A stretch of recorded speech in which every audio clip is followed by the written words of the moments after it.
I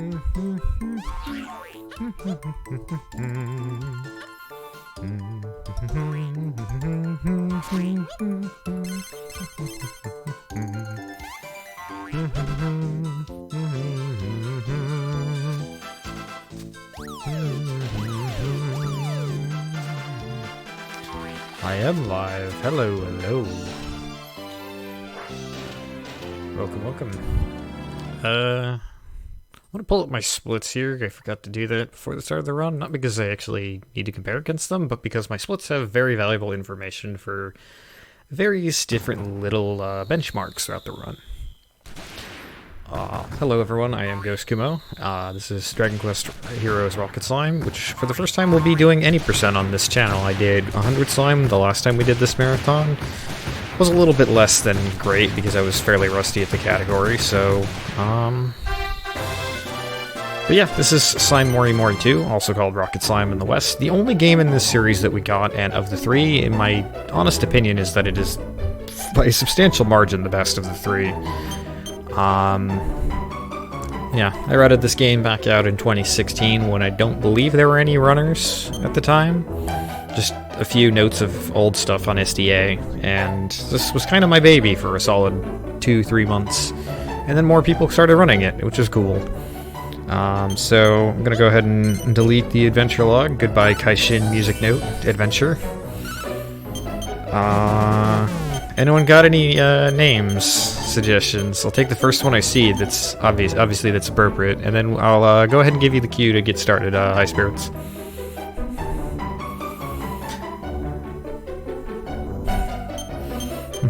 Thanks so much for the good luck.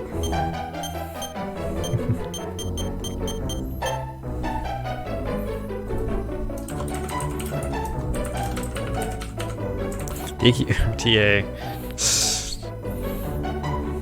Sure.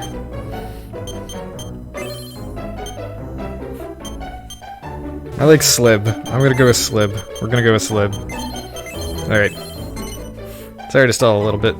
We'll get going here. As soon as I say go, I'll give you the countdown. Y'all ready, High Spirits?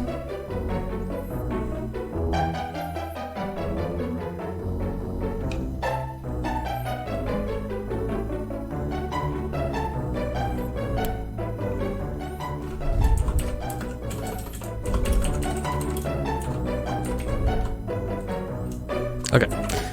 Thank you.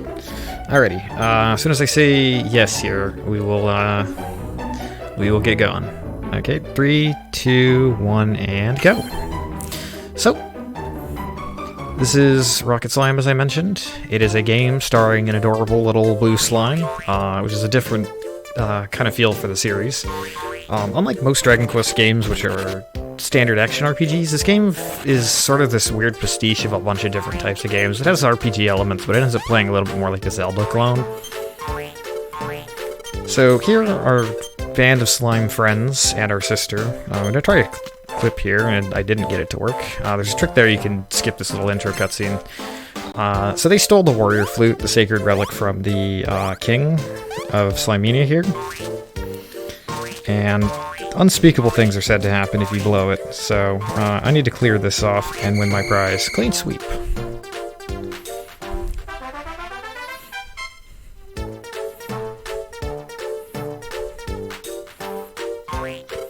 So, the prize for clearing that minigame faster than Huli's atrocious 60-second time is the warrior flute, which makes this really catchy jingle that we decided to blow inexplicably.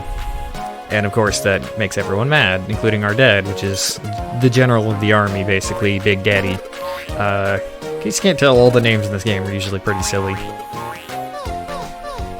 Like Huli is based on Healy, the old name for heel slime. And then our parents are named Big Daddy and Mamma Mia. So when blowing the flute, we have basically signaled the Platypunk Mafia, which the Platypunks in this game are organized into a criminal syndicate, also called the Tails Brigade in Japanese. Which, speaking of Japanese, I will be running this on the English version. There are some slight differences that make the English version a little bit slower, but ultimately I think it's a better marathon performance. The current verified world record for this game is a 2:11, and the runners informed me that they have a 2:09, which I can believe, but I cannot verify. My own personal best in this game is a 2:24, so it's a very volatile game. A lot of RNG and a lot of things that can go wrong. So, the bad guys here, the Platypunks, were seeking after the warrior flute, and they heard it, and so came rushing in with their giant tank that proceeded to blow the crap out of the town, and thus they kidnapped all of its residents. But they did not kidnap Rocket, because due to hiding the warrior flute inside of his gullet, he is mistaken for, like, a baseball bat. I forgot exactly what the object was. I wasn't quite paying attention to the text there. It's a lot to explain. But yeah, we get to play as this adorable little slime and bounce around the entire game. So our main form of movement and our bread and butter everything with this game is the ability called Elastoblast, which is where we stretch our face and both dash and gain a lot of speed and momentum. And hit things. I made a little mistake there. Okay, Swatsy. You'll have to excuse me there. Normally I'm supposed to charge and blast him back, but I did not release the button correctly. Alright, so that's one slime saved. The category of this game is any percent. There are two main categories in this game, any percent and 100 slime. 100 slime involves saving all 100 residents of Slimenia's capital, Boingburg. Any percent is just beat the final boss. The credits do not roll, which is kind of a shame because this game has some amazing credits with more puns than you can shake a stick at. But we do need to save 50 for one required ability later on in the game, so I will be saving 50 of the slimes here. And a lot of the routing in this game, whoops. Come on, dash. A lot of the routing in this game revolves around minimizing the amount of time I spend saving these slimes. Yes. My mic's a little weird. Sorry, it's just kind of how it goes with this game. Or with my microphone. Sometimes. It's a little hard with DS capture. I can try to simplify that a little bit. It's less a problem with DS capture and more a problem with how I have to actually kind of position myself in order to play DS games on stream. No, this game is a DS game. Sadly only released on the DS. I would kind of be down for a remaster, to be honest, although I'm not sure how they would do that on more than one screen. But yeah, the thing I've noticed with this game is a lot of people seem to really enjoy this game who surprisingly did not play other Dragon Quest games. In fact, I actually know quite a few people from Europe who are fans of this game, despite the fact that it never actually released in Europe. So, I'm grabbing a couple treasure chests there. I did not need to throw them, that wasted a second. Force of habit. And I've saved 3 slimes, that ends the first day. Kind of scripted stuff. This is just all tutorial stuff here. The treasure chests are going to be used for alchemy later on. A lot of the stuff in this game ties closely to Dragon Quest VIII, such as the abilities, a lot of the place names, and so on.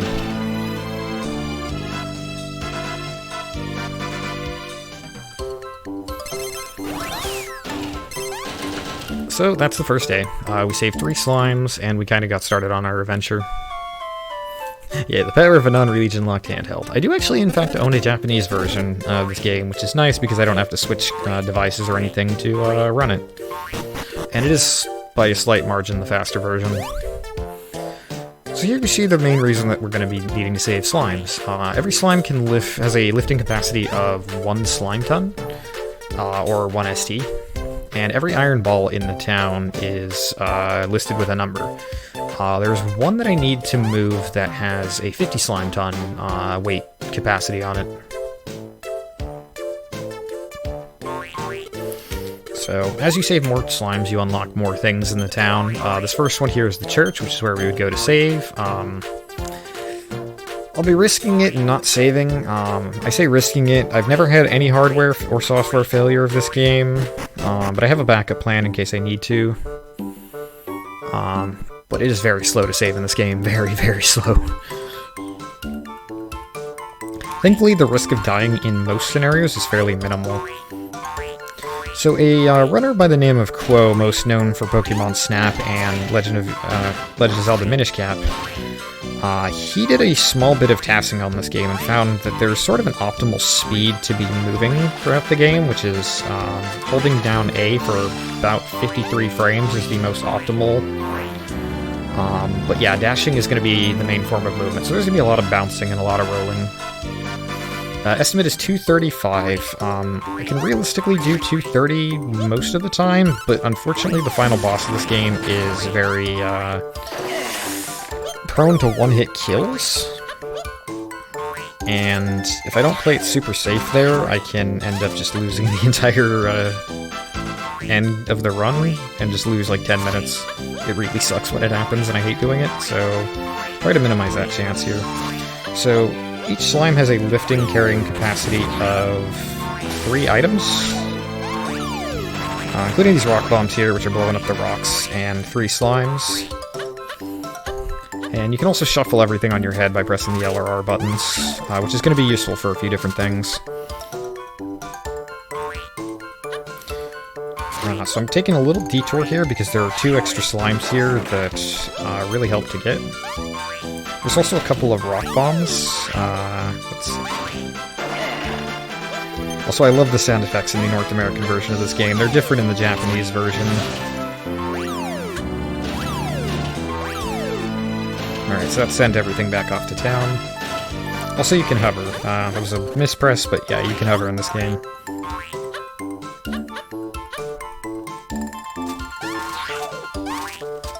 So we're going on to fight the first real boss of the game. He's a cakewalk. There's nothing challenging about this boss at all.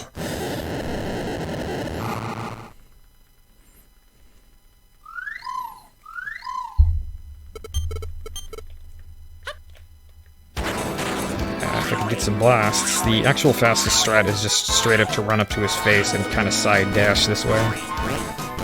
So I've done 5 hits, and that awakens a second phase, which is slightly more difficult, but still literally free. So once all the leaves stop falling, it can move again. And I just barely missed the quick kill. He does an attack that he lunges there, which you can save some time if you can skip, but it's very, very bad. Yes, it's the evil wise Wisterwood from Kirby.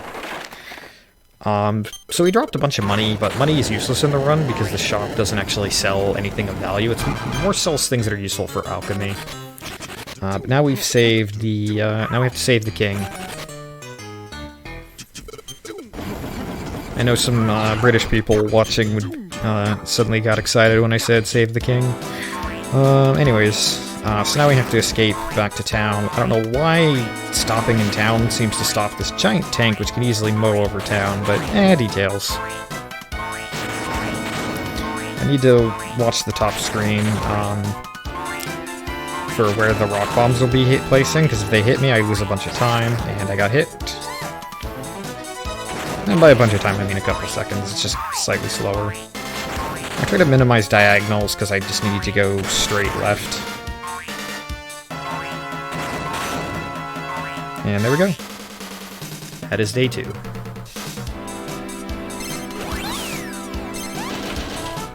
Somehow I managed to gold that split.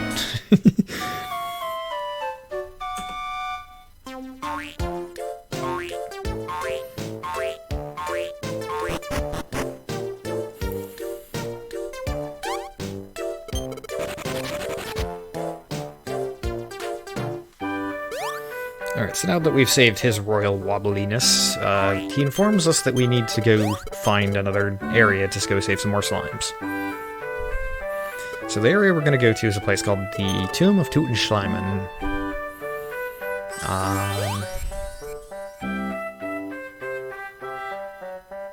Trying to remember the name of it in Japanese. I can't remember, but there's a whole bunch of puns. So the king gives us Yggdrasil seeds, and Yggdrasil seeds are items that you can actually find throughout the game and increase your max hearts. Rather than having to collect pieces of heart, you just get like one flat increase in health. Yggdrasil seeds are actually not desirable because the cutscene that plays wastes time, so we kind of do low percent with any percent at this point.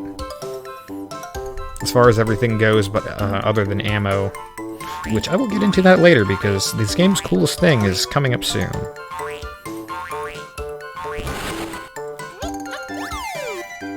So, shoot bullets into cannons, they fire. That's one of this area's gimmicks.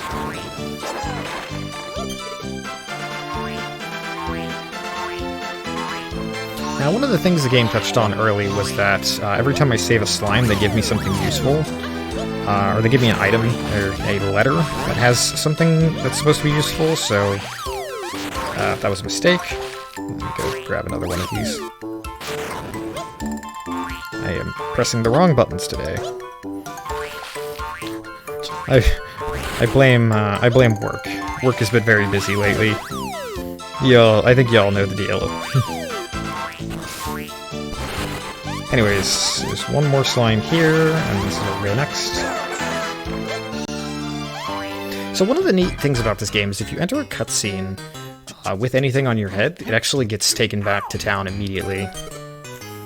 So this game has a lot of collection aspects. You grab things, you send them back to town. It's often more effective than just straight up killing things too.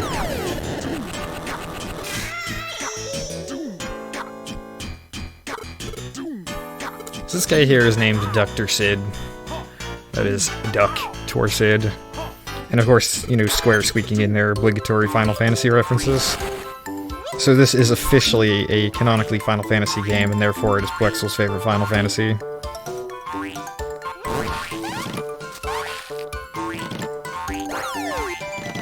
I'm gonna grab a chest here.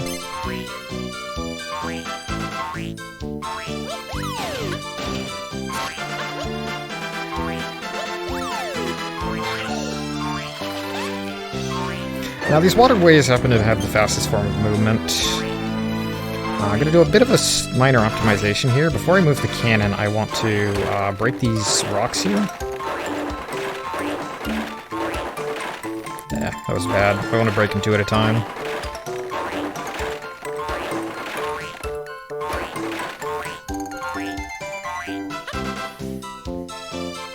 I want to get this cannon in a specific position, and by positioning it here, it actually will fire through the rocks on the ground, or the debris, more like bricks to me, and destroy the sand dune here. So it's a little very minor optimization there. The waterway here, because rolling on water is the fastest form of movement, and also looks hilarious. In my opinion, anyways.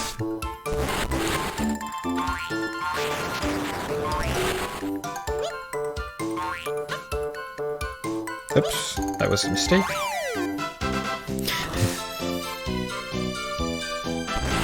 Making a lot of little slip-ups here. It's kind of late. Anyway, now that we've saved Sid,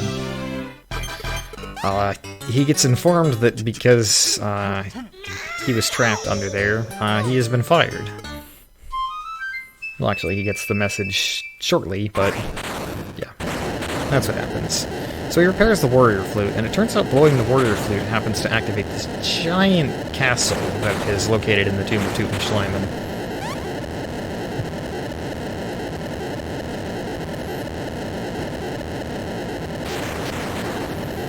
And lo and behold, it's a giant tank with a slime shape on it. And if that is not the greatest thing you've seen this marathon, well, Dragon Quest XI is a pretty good game, but this is the next best thing.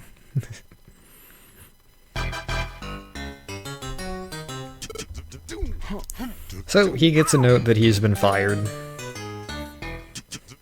from the Plob, as it's called, the Platypunk mob, or the Tails Brigade. Yeah, these sound effects are great, and I love the way that they're integrated into the soundtrack of the music, I should say. So Sid decides he wants to help us out, because might as well get back at the guys who fired him. Oops, I keep mashing B there.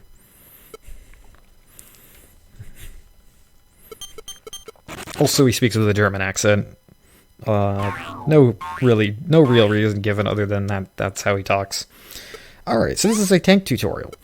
Tank battles are the main form of combat that's going to be done in this run.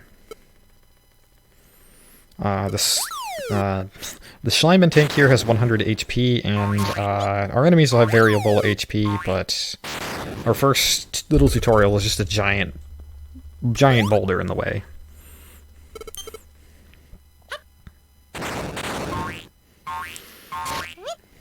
So we need to do exactly 50 damage to it. These boulders here do 3. Thankfully, the Schleimann tank comes with boulders and bombshells deal 8 damage. You can see the HP of everything on the top screen.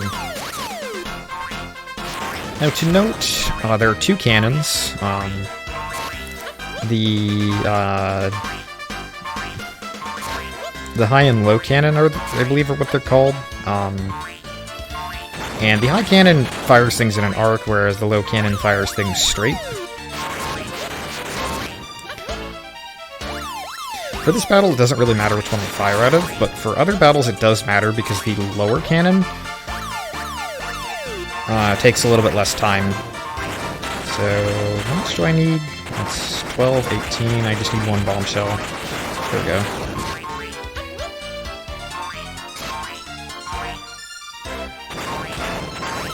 Now we can proceed home.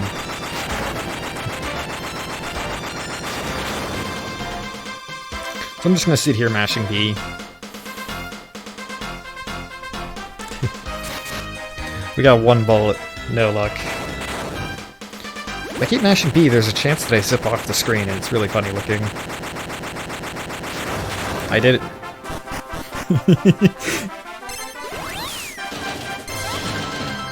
Alrighty.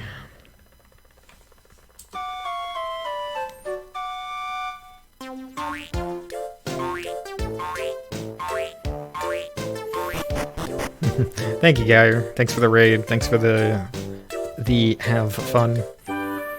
So, Sid decides that he wants to set up shop in town and help us out for the rest of this game.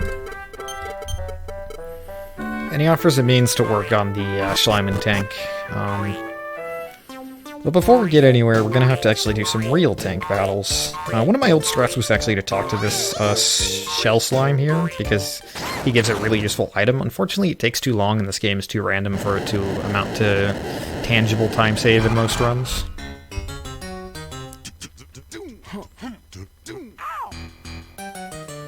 So the bottom punks are not happy that we've been saving the slimes, and they want to test us. So now we need to finally face up against their giant tank with a giant tank of our own.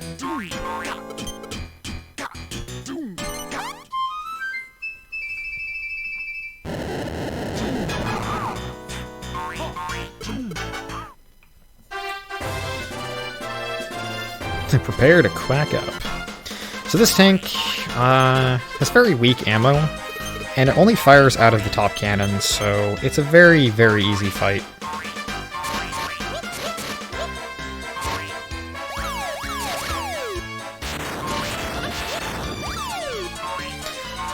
So the thing with the 2 lines of fire is that any ammo that makes contact with another piece of ammo will immediately cause both of them to dissipate, which I don't want to happen very often because that means that damage is not being dealt. If you fire out of the same cannon, this will happen, and then there's a couple of seconds immediately after firing a piece of ammo where it doesn't matter which cannon it's fired.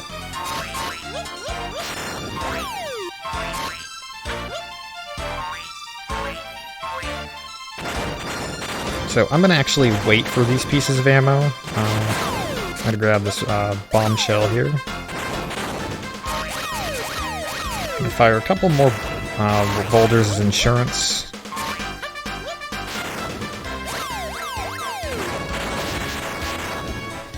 Time for a quack down. Bring on the slime bombs. Those give me life. Alright, so now that we've done enough damage, the game will automatically take me to the bottom screen of my tank here. And now we have to actually do the finishing blow to the enemy tank. Like, just dealing all of its damage does not kill it. We need to go into the engine room and break its heart. Now I'm hoping that a rock bomb has spawned somewhere in the enemy's arsenal. The problem with rock bombs is they get hit once and they blow up, so... Oh, never lucky. Break all the barriers, go slam the heart, and that's a tank fight.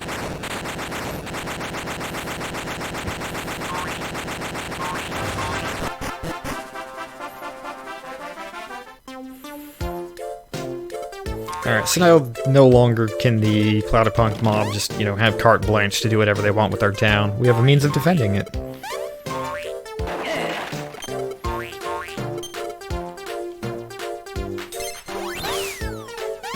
This is Flantenna. He enables wireless communication for multiplayer, which multiplayer in this game, by the way, is a thing, and it is amazing.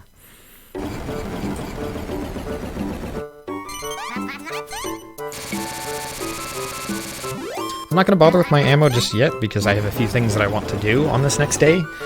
This is a detour that was not actually in my initial route. This was routing done by a Japanese runner who I have to thank for quite a few strats that he kind of came up with on his own and demonstrated on the RTA in Japan marathon online a few years back. So, there's only 49 slimes that you have access to throughout the game without ever getting into any optional tank battles, which tank battles take a very long time, so I don't want to be doing them too often. So I can either get a few in Forwood Forest, or I can do one optional tank battle in Tu-in-Schleimann tomb. However, there is one actual new strat that was found by a runner. I say new, but it's actually existed far longer than anyone has ever speedrun this game, and I'll explain it later. It ended up actually necessitating a reroute that kind of forces the trip back to Forwood Forest. So this whole area up here is segmented off. I would love to find a sequence break that would allow us to actually get up to this area. So that would save quite a bit of time, but unfortunately we can't. And the game won't let us up here until after we've acquired a tank, because there are tank battles here.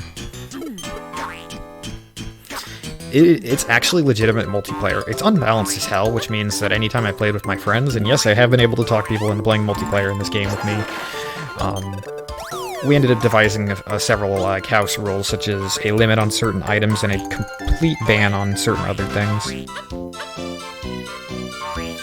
But it is viable multiplayer, and I do really enjoy it.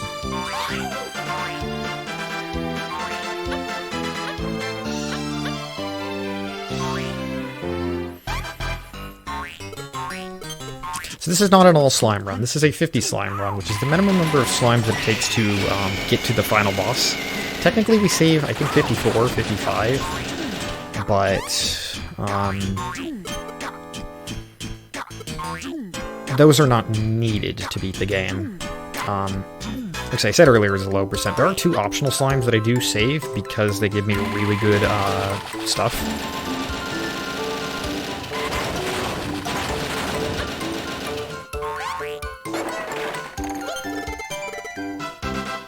So I gotta wait for a cart to get back here so I can toss one of these slimes on it.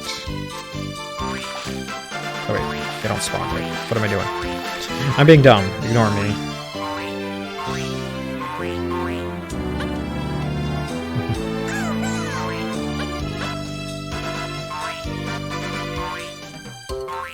Alright, no, they do spawn. I'm being extra dumb. It's just, they take a really long time. I'm like thinking of something else for... I can't worry about it. It's fine, we didn't waste too much time. It takes a really long time before the next thing comes. No, we're getting the club.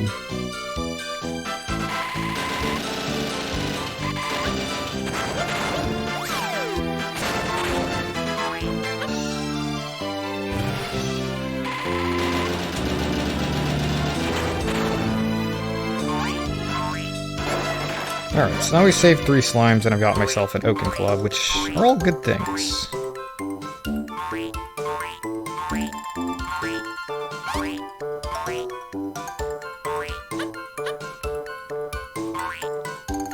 Now, before I go, I need to open a few the letters that the slimes have given me for saving them. Peewee... Bubbly... These are getting me rock bombs, which are going to be very useful for ammo. Parry.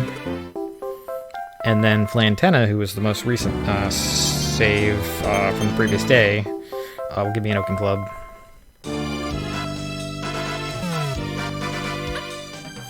Alright, so now I just take everything back with me.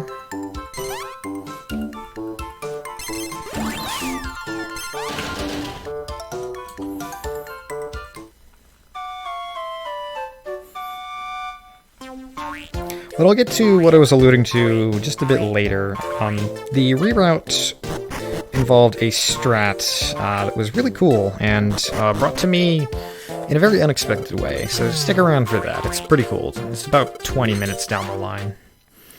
Alright, so now that I actually need good ammo, I'm gonna hit leave it to me because at this point in time I have just enough decent ammo for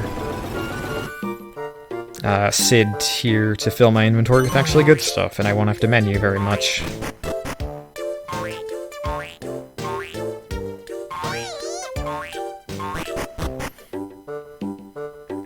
Back to Tu-in-Schleimann's tomb to save a few more slimes. I think it's supposed to be Tu-in-Schleimann, but because you know Schleim, but the CH is not really used like that in German.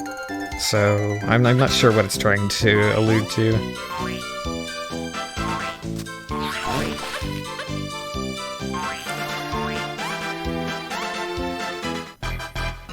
So this here is another member of the Platypus mob who's called Spineless, but like less as in short for Lester. And he's a jerk. He is quite possibly my single least favorite enemy that isn't the final boss in this game. For reasons that actually, oddly enough for this early portion of the run, but kind of a trend that actually makes this run doable so quickly. Because his AI is programmed differently than every other crew member in the game, which, yeah, enemies in tanks are gonna start having crewmates.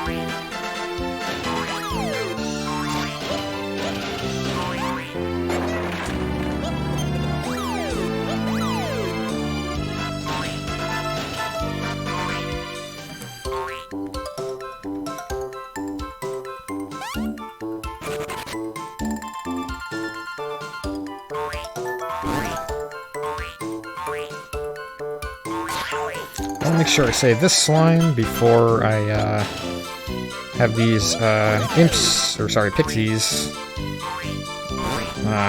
take it, so it's the optimal way to do that screen.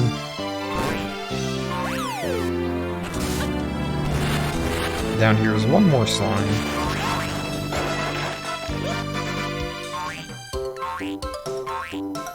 Now we're going into what is actually a required tank battle, but looks optional.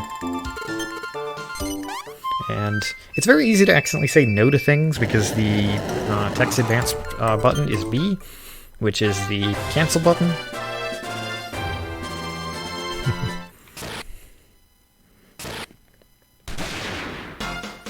So Spineless has quite possibly the worst AI in the game, and it's really frustrating to fight against him in any tank battle.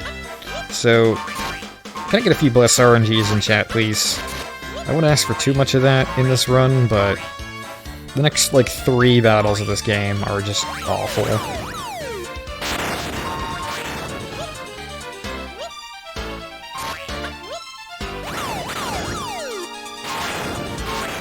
Because there is just no semblance of predictability to anything that they do, and everything they're gonna do is gonna waste my time.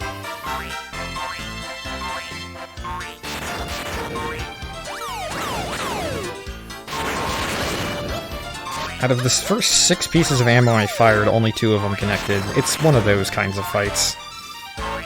I don't care about my health because if I die, nothing bad happens. They have to actually physically get to my tank, but at this point in the game, the enemies have low enough health that I don't have to worry about that. And a rock bomb hit, so I got lucky there.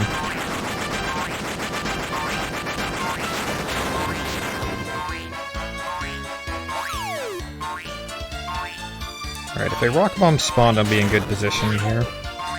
Hey, rock bomb.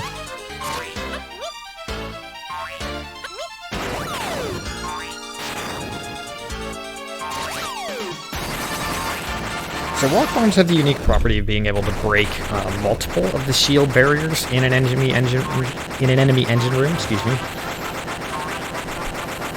So if they ever spawn, it's kind of a sign of good luck.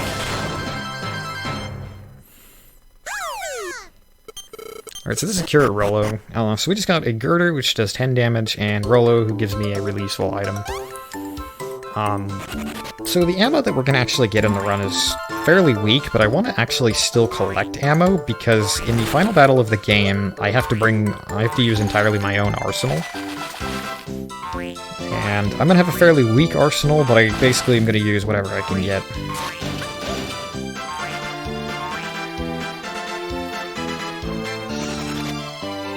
Unfortunately, there was no way to catch up to that cannon, so I need to wait for this cannon to move.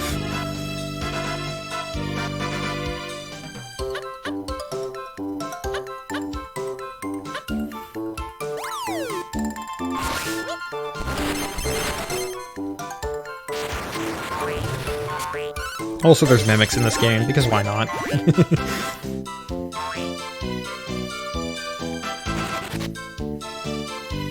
I'm gonna break this before the pixie gets to it. I keep wanting to call it an imp for some reason. Okay, I guess none of my treasure chests made it onto the cart. Also, that's a metal slime, sort of. Doesn't have the shine to it, but has the color scheme. It's a gray slime, it counts to me.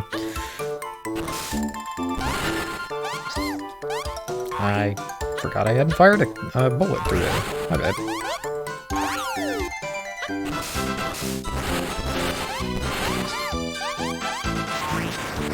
I'm gonna grab this chest here, but make sure not to grab the Yggdrasil seed, because that wastes time. And here's the last battle of the day.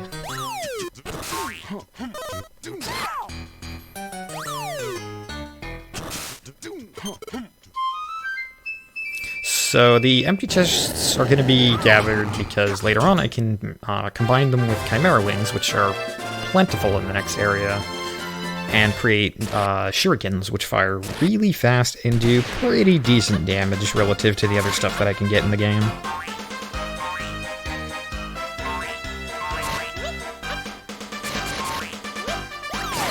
I was trying to see if I could juggle the rock bomb in the air a little bit.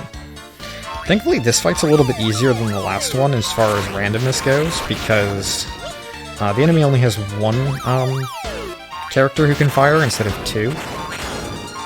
And this is because this is sort of a tutorial for the invasion tactic, which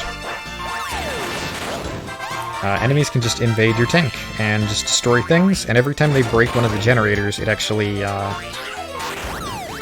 it's really annoying, actually. When they break all the generators in a specific area, ammo that fires out of that cannon will, sorry, I can't speak right now. Ammo that comes out of the dispenser here will come out on fire, and that means that I can't grab it, which really sucks, because that is slow. English is a hard language. And I speak it as a native speaker.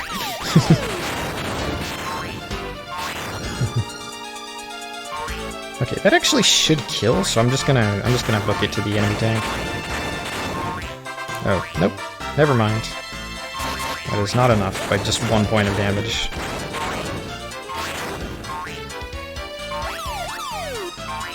So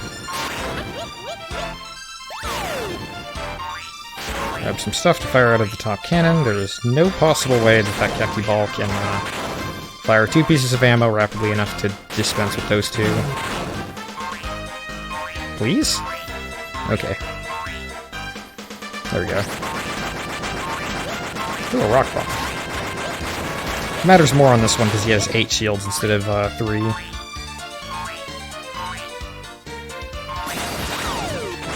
Oh my god. Well, that's unfortunate. I tried to do something there, and I didn't release the B button or press the B button in time. So much slop.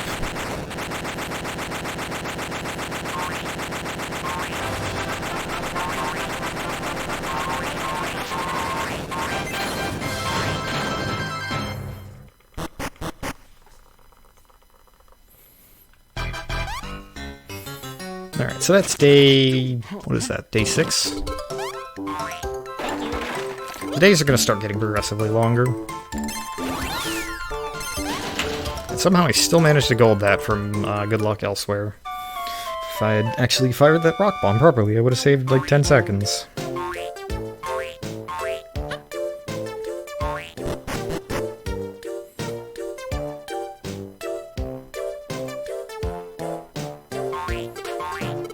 There's only going to be one tank battle on this day, and my ammo is actually not going to matter, so I'm not going to bother with it. So this guy here, Slimeborg, he has the... or Slime Mechanic, there's another slime named Slimeborg. Slime Mechanic can upgrade my tank's HP, which I am never going to do. You might think that a little bit of defense might help, and it would if this was a conventional Dragon Quest game where running out of HP killed you. However, this is not a conventional Dragon Quest game, and running out of HP does not kill you. In fact, it actually leads to some very manipulable AI, which is to my benefit, and makes this run a lot faster than it would be normally. It also makes the game a little bit riskier, which is actually kind of nice, because it is a little bit of an easy game casually. I often use this game as my go-to example for how a game can still be, you know, on the easy side, but actually still really fun to play. Because while it may be easy, it doesn't baby you.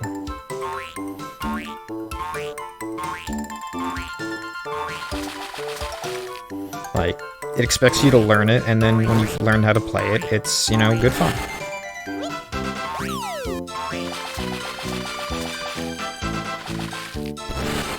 So I fire that bullet, and then I shoot all the way over here, and a nice little time save.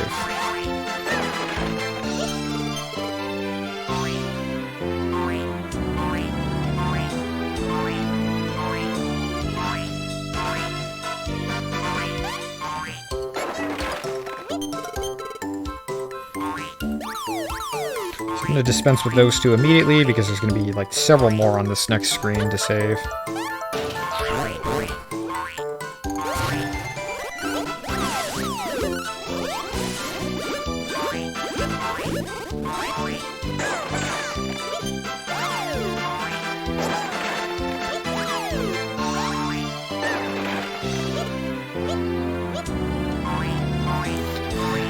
It's hard to make this game look flashy, but dang is it fun. Because everything in this game looks kind of silly. Like, there is room for optimization, but even, like, clean play at times can look silly.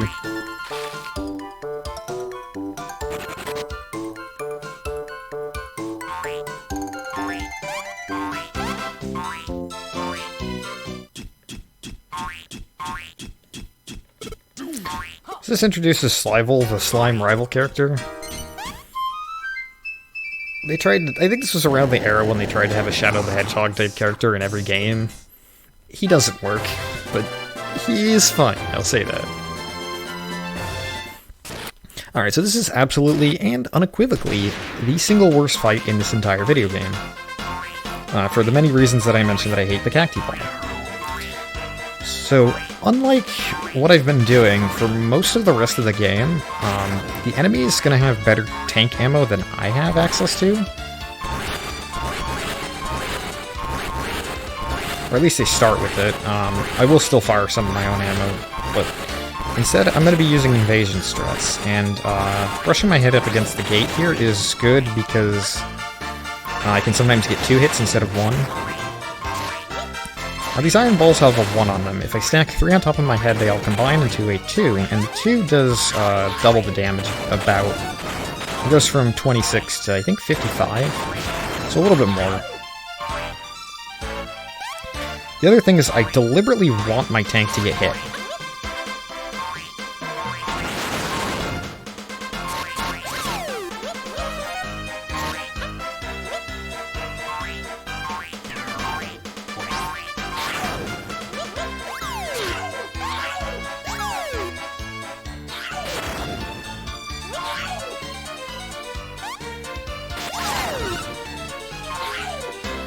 Now, I'm going to send the enemies into my tank, which might sound like a bad idea, except this manipulates their AI just a little bit so that they're not firing ammo. Now, when your tank is low, the enemy stops firing at you because they have no reason to actually fire at you. But this is good for us because it clears the skies of any potential ammo that can hit us.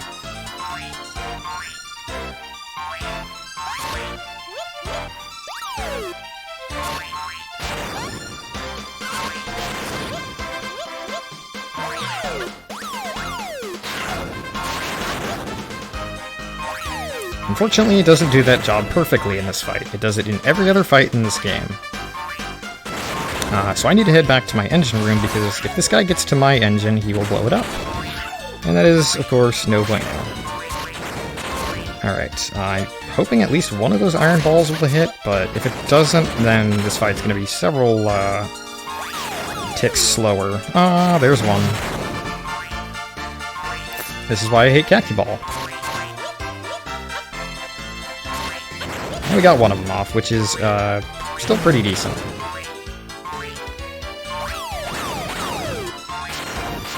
My last marathon run of this game, which was for Bring 'em Over, which was to help get some Japanese runners to AGDQ. I lost all the iron balls that I got, so that whole strat was basically for nothing. It's the single most RNG volatile portion of this run, is this fight here, and the final fight of the game, but that's volatile for very different reasons.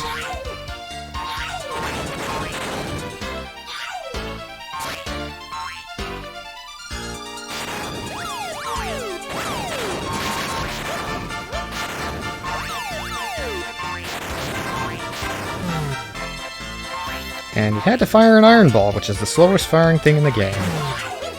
Alright, you get out of my engine room, please. So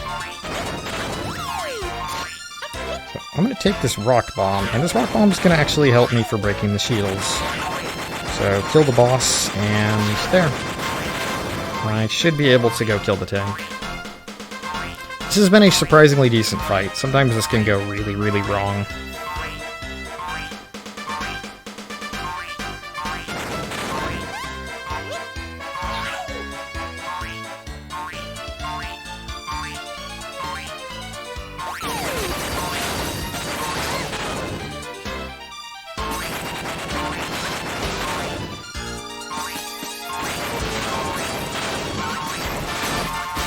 There is a little bit of optimization there to making sure that I rebound off those shields as little as possible, so I get just a small enough dash to break the shield without bouncing back so far and wasting time. Was there any developer overlap with the Mario & Luigi series? Not that I'm aware, although I do know that the Mario & Luigi series was originally made by people who worked at Square a long time ago, like they worked on Mario RPG. So there's some connection there, but I think it just happens to be the fact that these are both very early DS games. Alright, so now we save Huli.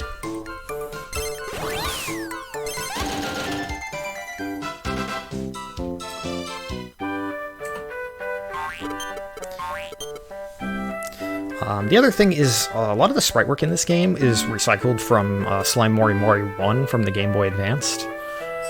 So, yeah. It being an early DS game is probably why I think they were developing this game either very early on or even perhaps before the DS came out.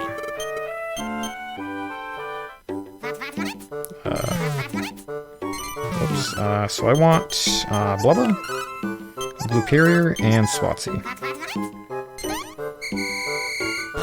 These are the 3 of the 5 starting crew members that all can throw ammo, so that's why I picked them. So now I have my own crew. We're getting up in the world of tank battling. This next area is a place called Mount Krakatoa, referencing, King Trode from Dragon Quest VIII, which there will be a lot of references there.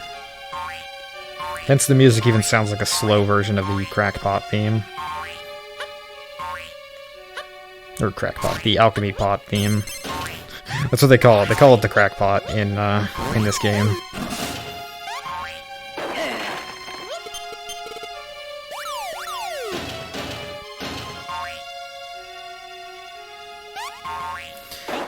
And this is where this game has its one major glitch, which is one of my favorite stories of any glitch I have ever encountered by a significant margin. So I'll explain it when I get to it. Won't be too far. There's a lot of slimes that I need to save right now, so I need to make sure not to forget those. This is a Chimera Wing. As soon as I throw it at something, it latches on and sends it immediately back to town.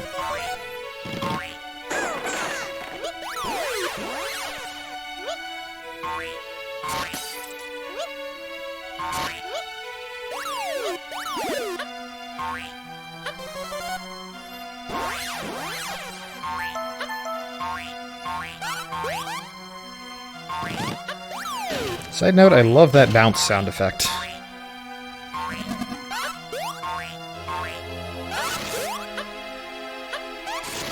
I do need both of these, and then I need this. I'm being slow with my text here to make sure I don't accidentally check the 1000 weight, because that would waste time.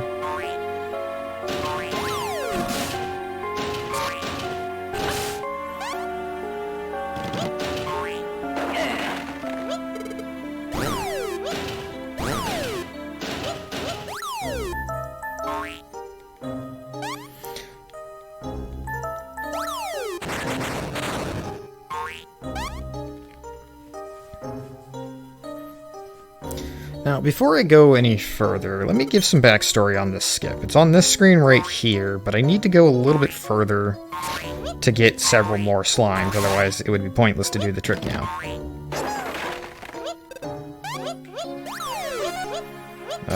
Please?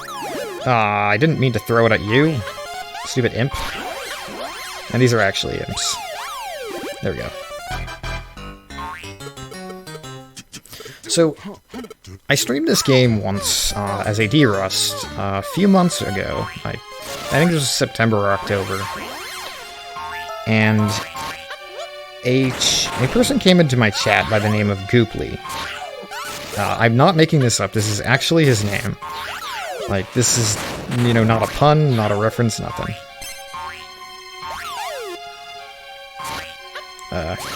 Doing something from my old route here. I don't need to do that.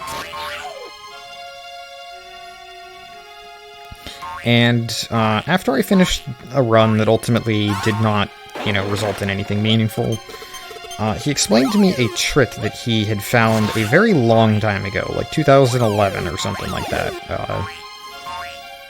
And he had been holding on to for almost a decade. Like, nobody played this game on Twitch, so nobody really knew of this skip's existence.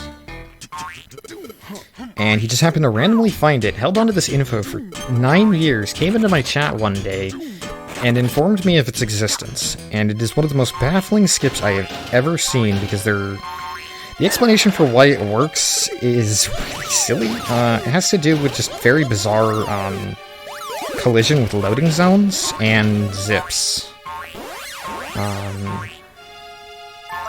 Just gonna do a quick check here. I did get the slime here, I'm like 99% sure, but if I forget something in this area, it's such a waste of time. Oh, thanks, Wordle.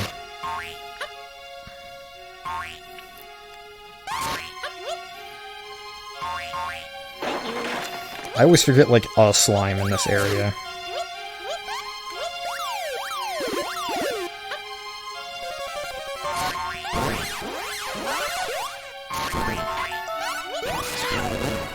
Come on.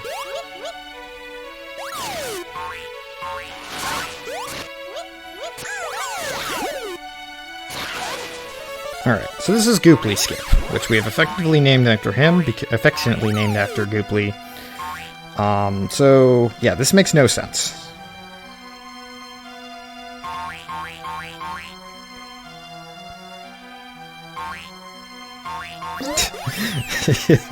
So that just zipped me all the way into the depths of Mount Krakatoa.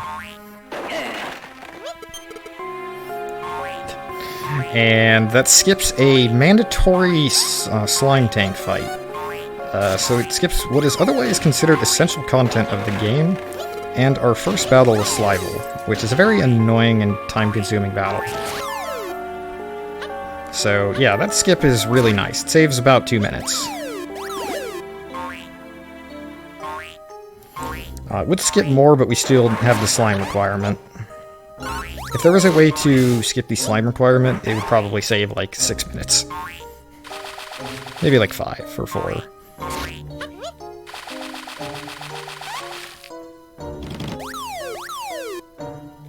Okay. I guess the Chimera Wings didn't wanna help out today.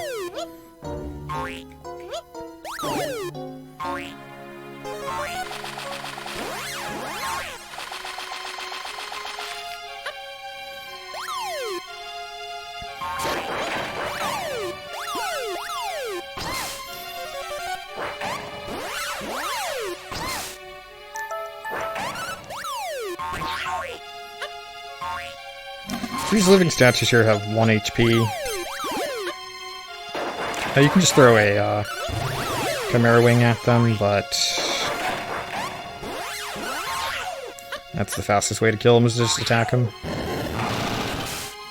Yep, so that skip is like some sort of weird thing where your hitbox overlaps with some collision that skips into the screen above you, but the coordinates are straight in the wall, so it zips you to the top end of that screen, and then thus it has nowhere to send you but the screen above it.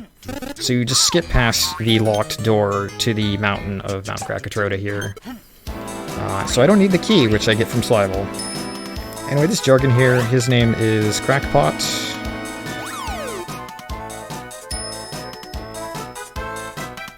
Oh, sorry, his name is Potbelly. Crackpot's the name of the pot itself.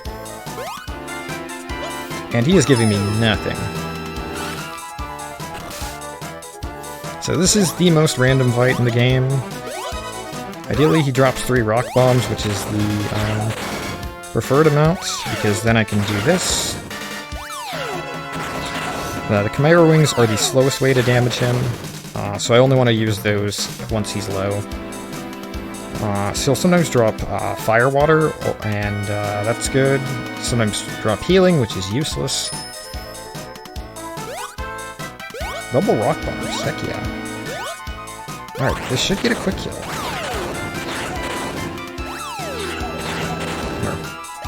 A relatively quick kill, because he did give me the 2 Chimera Wings. But yeah, that's not a bad fight.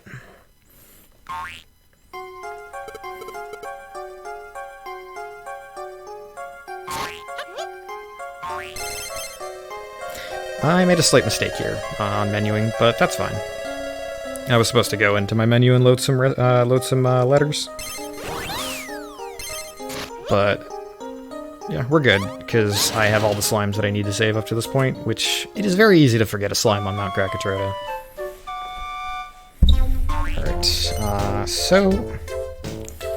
Alright, Lady Pulley gives me an Iron Ball, which is 26 damage.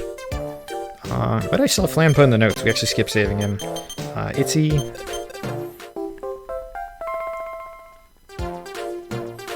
And Pig Gummy, Prince Pig Gummy here, gives me the shuriken recipe, which is needed. And Carrot Rolo, there we go. It's one of the areas that it helps to play the English version, so I remember the names and don't have to remember Japanese hiragana or katakana. So this is Flampa. We're supposed to save him in the Slival fight, but we're never going to. And he introduces us to alchemy, which lets us combine smaller pieces of smaller items into bigger items. This is where I'm going to put as many of the chests as I got to use. Sadly, I only got 10, so I'll take 5 shuriken.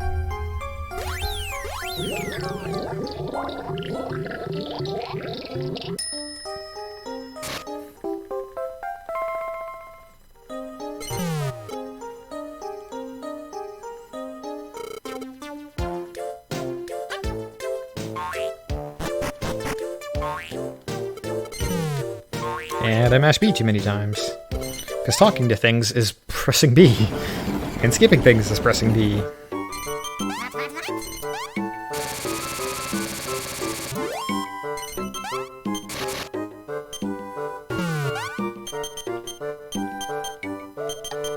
Actually, Chimera Wings are the best damage I got right now. Your arsenal's never 100% the same in any given run. It's one of the areas of adaptation.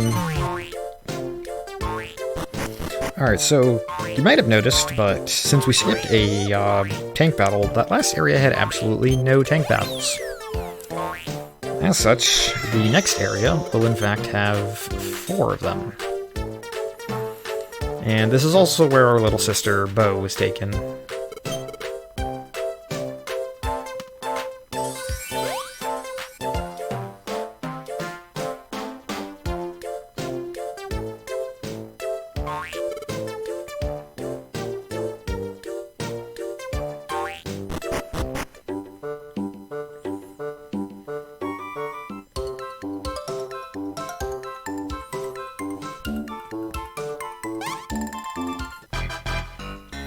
These guys all have, like, amazing tank names.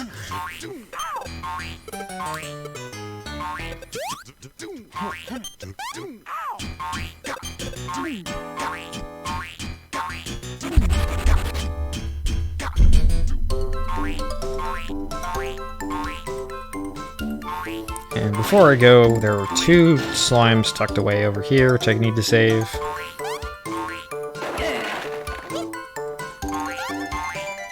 One of whom is named Early Burly. He gives me some really good things.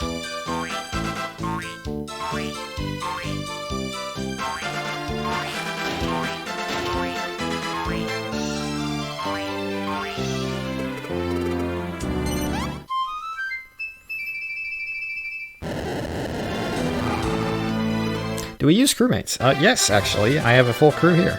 This is Chrono Twigger. Its bark is worse than its bite.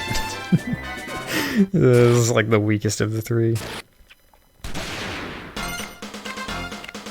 So I'm gonna set all my allies that I can to a very passive option, and the main reason for that is I specifically want to deplete my tank health.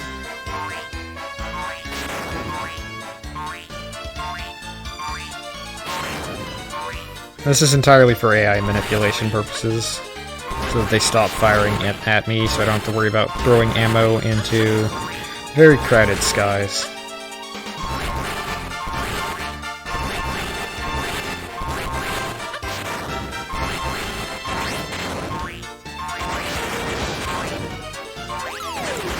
So one of the good pieces of ammo that this tank happens to have is broadswords, which I will take these. I think they can have like one better thing here, so I'm gonna try and see if maybe I can't get something better. Then I'm just gonna bully these guys.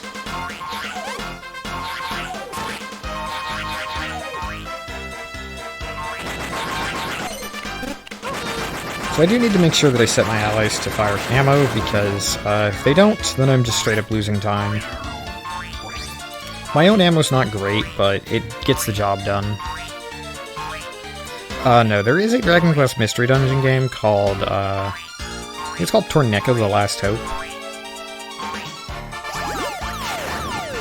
We've had it in Dragon Quest RTA Marathon runs in the past, or events in the past, but this one is just more of a Zelda-like. I can't really define this game's genre. I kind of just default to action-adventure with RPG elements.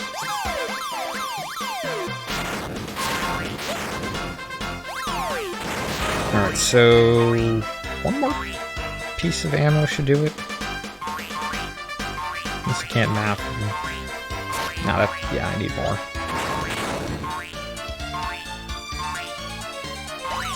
That shuriken will do 20, and they fire really fast. Also, my crew is in their tank, meaning their guys aren't even coming after me. This is one of the silly things that could just happen. I believe Mystery Dungeon began... I believe it began with Sharon the Wanderer, but I'm not sure. There might be like some sort of Japan-only thing. Mystery Dungeon games began with Chunsoft, I believe, and Chunsoft actually worked with Enix on very early Dragon Quest games.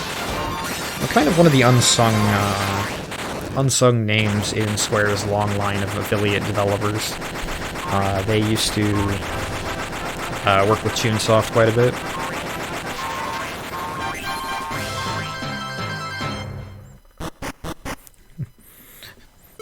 Thanks for the good luck, Cobalt.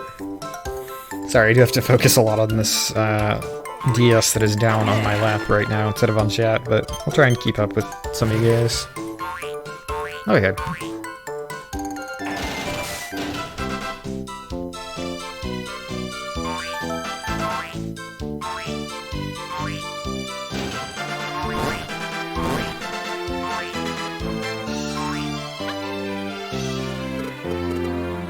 This is Dracky Dan. Shoutouts to my buddy Draco Dan.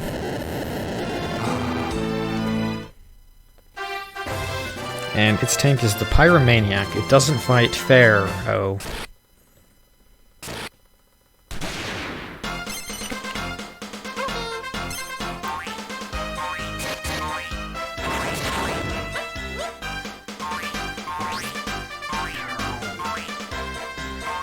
Yeah, I cannot dash till the enemy engine room because it is not open until their tank reaches 0 HP.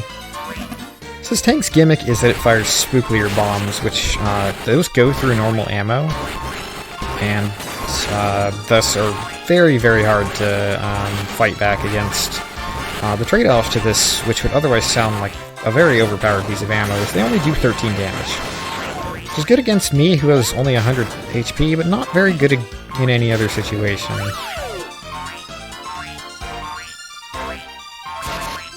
If I can take any iron balls, I will, but this is the worst of the three as far as normal ammo that they give me.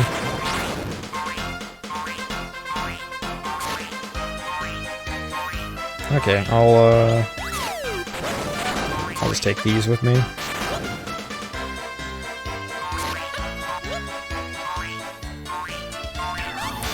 Unfortunately, every piece of ammo that this tank fires against me fires extremely slowly.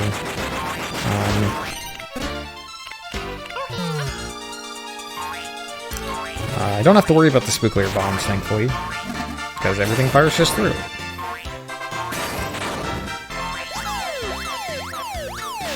This Slime Knight is going to prove useful, so I want to actually put it somewhere that will have access to it.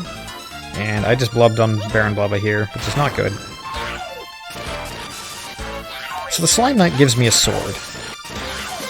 The sword has ridiculously high DPS compared to my Elastoblast, so...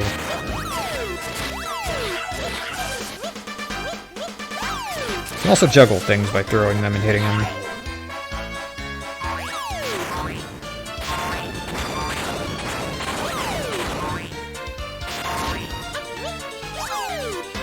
Oh, we definitely have enough damage to kill here.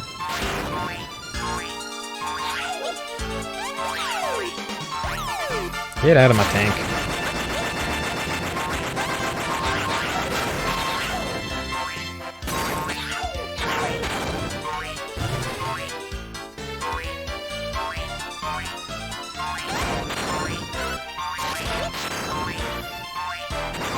So, apart from throwing a rock bomb, the Slime Knight happens to be the best killer of tank shields. So that's 2 fights down.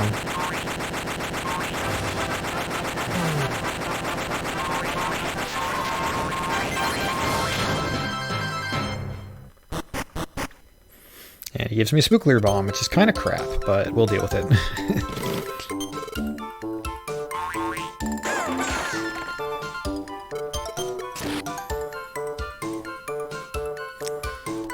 So these three characters here are the three Goonings, which is a pun on Chunin, a type of ninja, I believe. They're all ninjas. Because everything in this game has, everything in this era had ninjas. Like Naruto was at its peak in popularity at this time. But anyways, on to the third fight, which is Carrot Top. If you don't know who that is, good.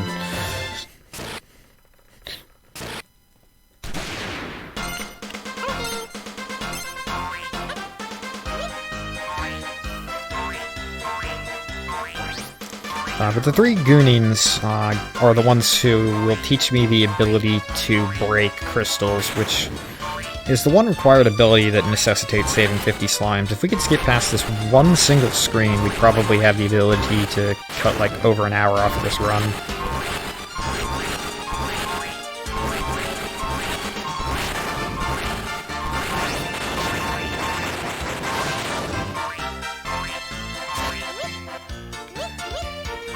Alright, so they're gonna do enough damage off of those three pieces of ammo to just finish me outright. Hoping I can find a broadsword, because those are kind of nice. I'll just take this instead then.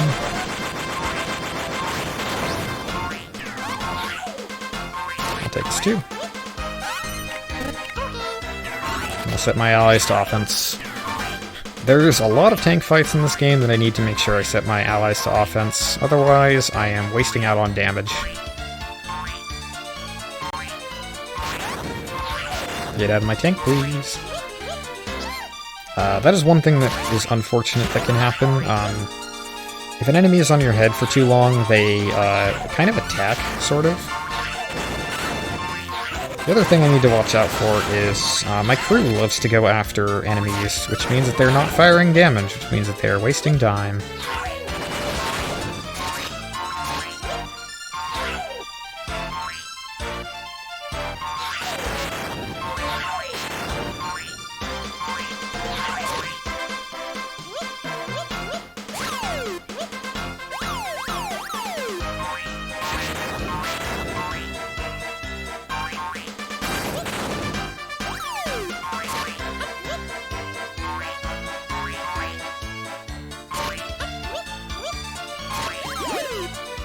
Okay. That's not what I meant to do. You're gonna hear me say that a lot, because this game is very volatile and very silly.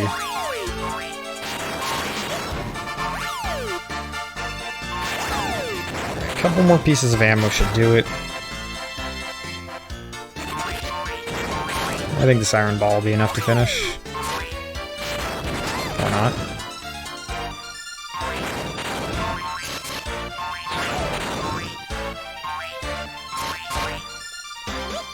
Alright, these next 3 pieces of ammo will be enough.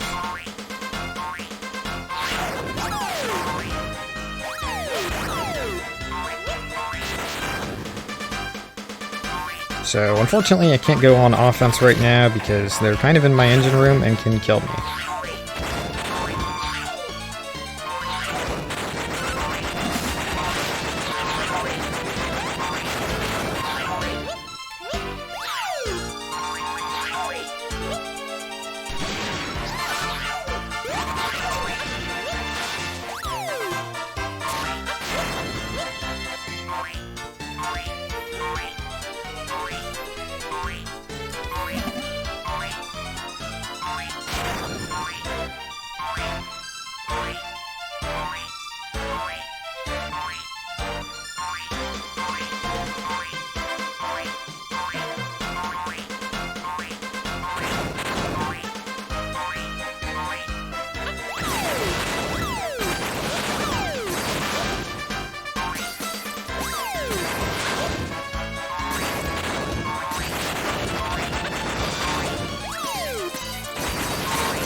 Trying something there, didn't work so great. And they're in my engine room, but thankfully I was able to blow them up first. You can usually kind of, with enough experience in this game, gauge about how quickly any given enemy can blow up your tank engine. So, it comes down to just risk assessment. Also, I don't know why I typed 0 there. I think I just put my knee on my desk and I just hit the numpad.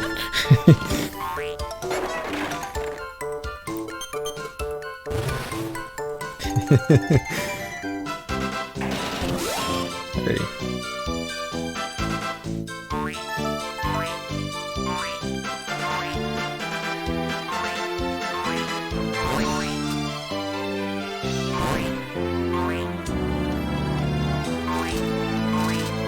Type 1 in chat if you're having fun.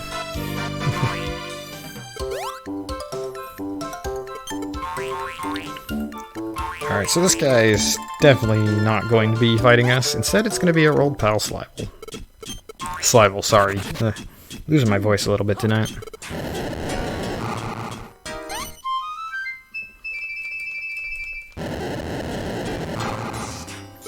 So Slivel is Mr. Tryhard. He runs the Schwarzmann tank, which is supposed to be like Schleimann, except Schwarz, which is black. Because he's Mr. Cool. I think I forgot to set Glue Barrier to offense. So what makes him Mr. Tryhard edgy guy is he doesn't have a crew, but he can lift a ridiculous carrying capacity. He has a 5-ton helmet on just for kicks, and he can hold up to 3 pieces of ammo, just like I can.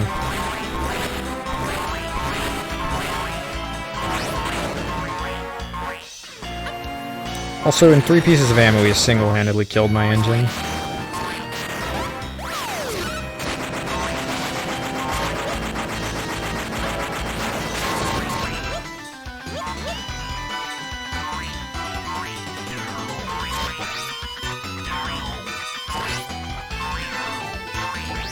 Or killed my tank, not my engine. I can't let him into my engine room. That is the one thing about Slival fights that I have to be careful of. Like, I let him blow up my health instantly, but if he gets into my engine room, he can 2-hit kill. He kills all the barriers in a single attack, and then he finishes the job. I was on my head. I have no idea why that didn't work.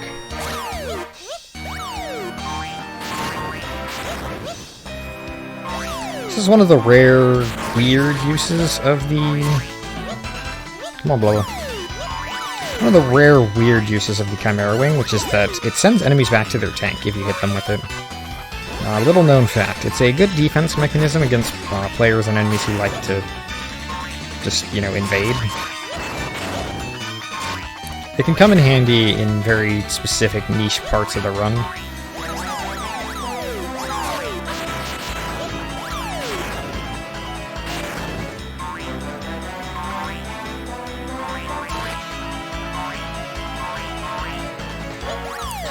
Also, real quick, fun fact about Slival, he is extremely heavy,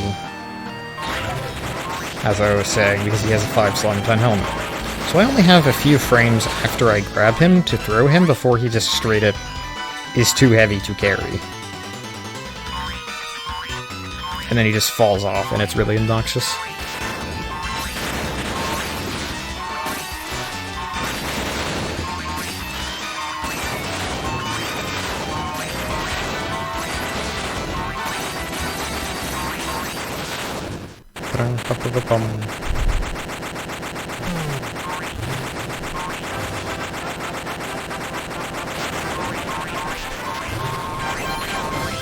Alrighty. I would love if this game came out with online multiplayer. The multiplayer is one of my favorite things to play with this game. Me and my friends would get super souped up tanks full of ammo that could do like 100 damage at a time. Alrighty.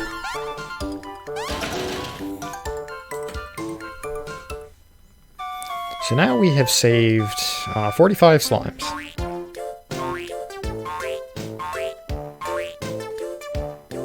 And Bo here is saying that she misses Mum and Dad, which they use the British spelling of Mom, instead going by Mum.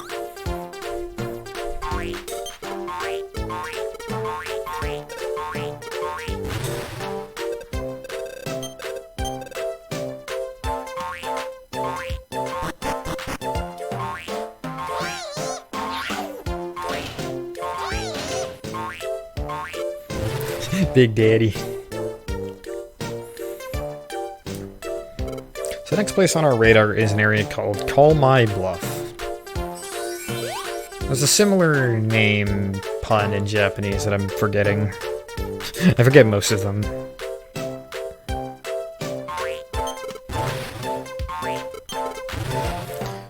But we're gonna get our final 5 slimes there. Orichalcum is not the strongest ammo in the game, by not even close. It only does 30 damage. However, it can be fused into some of the strongest pieces of ammo in the game. The strongest piece of ammo in the game depends on your perspective. There is one that takes 3 pieces of ammo but can do 200 damage, and has extremely aggressive. The level 3 Iron Ball, I believe, does 130. And there's the level 3, not level 3, there's the Hero Sword, which is probably the best piece of ammo in the game.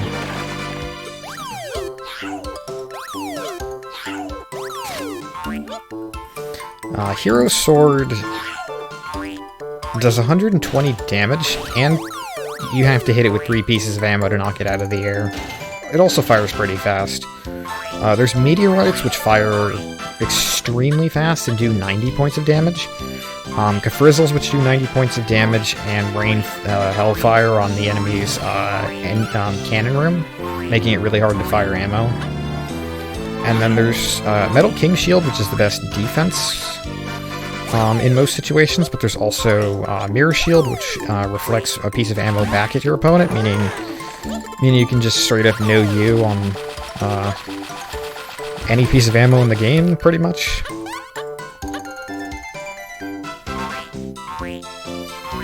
So here's Mom and Dad. The slime on my head disappears, but the slime knight doesn't, so it's just floating in air.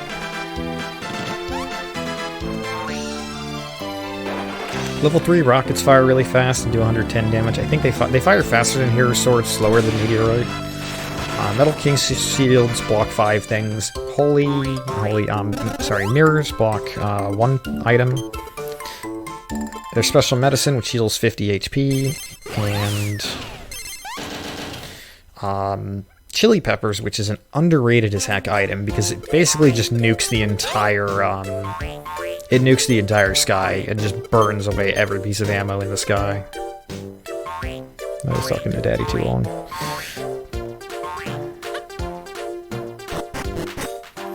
Alright, so now that we have unlocked the Goonings Den, Big Daddy says that we need to gain the power of the Goonings, which is the ability of Master Blast, which is an upgraded form of the Elastoblast. So now we have to do a training montage of doing completely irrelevant things.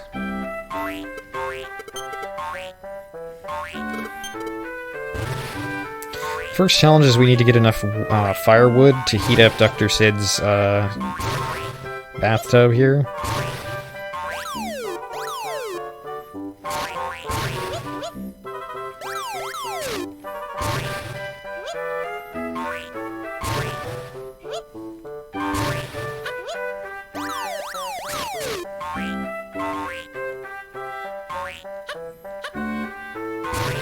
To be a certain distance away from an object to blast it.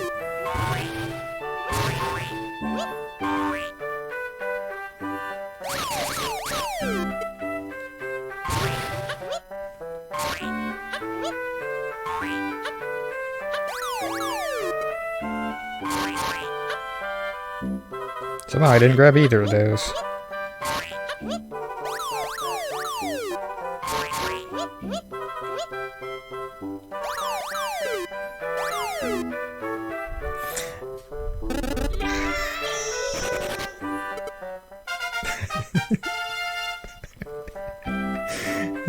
So that was pointless.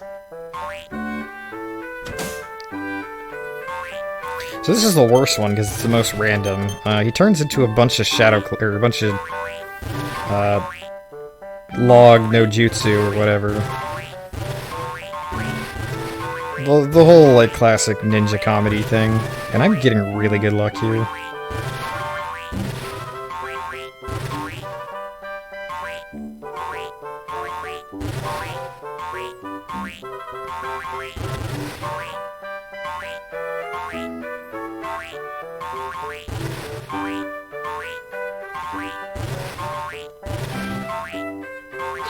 There we go. That was really, really good luck. He just kind of runs around the room and just makes things really annoying. And then finally the Trial of Body. Substitution jutsu, there you go. So now I need to find Tokyo Tom. Where could he be? Could he be behind this 8-star American flag? You know, I'm pretty sure I paid attention in history class enough to know that America has never had 8 stars on its flag.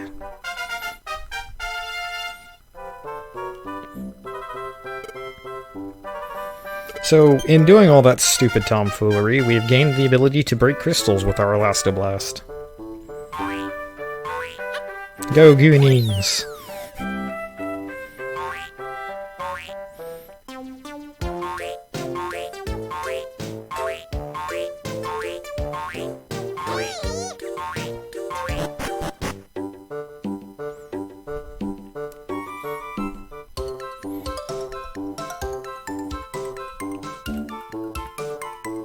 I like the little poker motif on the logo there. They did a really good job with this game's visual design.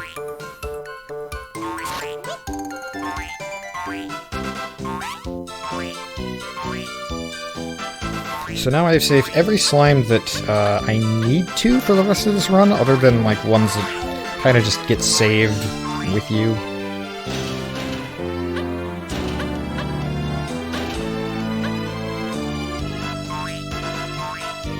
And there are two optional ones I'll save because they have really, really good ammo. One of which can save like a ton of time on the final boss if I happen to get lucky. Now I need to head to the base of Call My Bluff because that's where I'll fight the boss. It's been a while since there's been an overworld boss. There's so many tank battles in Backwoods.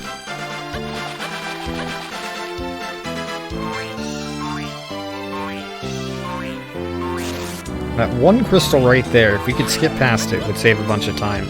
Unfortunately, Gooply Skip is a unique situation based on odd properties of a loading zone, so we cannot skip it using the tactic of slamming our face into a wall. Believe me, after that skip was found, a couple of us spent an abnormal amount of time just slamming our face into random walls.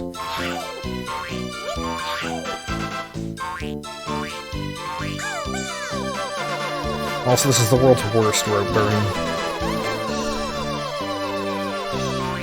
Poor Rocket's face. Or, sorry, Slib's face. I forgot to check the Slime Knight, so I'll have one fewer than I would like, but that's fine.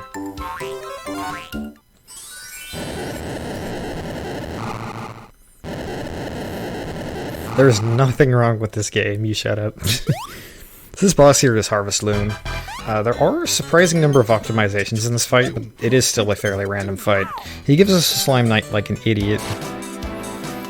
He's gonna start throwing size at us, and if I'm careful, I can actually shoot two at him, but that was bad of me. Sometimes I can get 2 hits per attack of his, but it's random.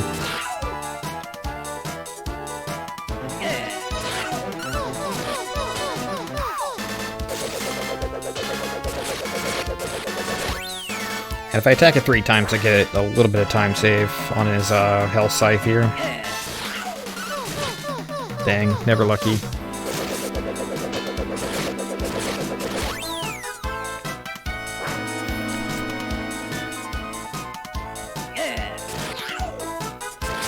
I had the chance there.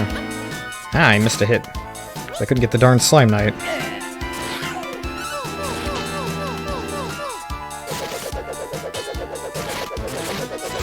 Now that he's down to his last few points of health, he's going to start summoning a bunch of these little Reapers that are really annoying.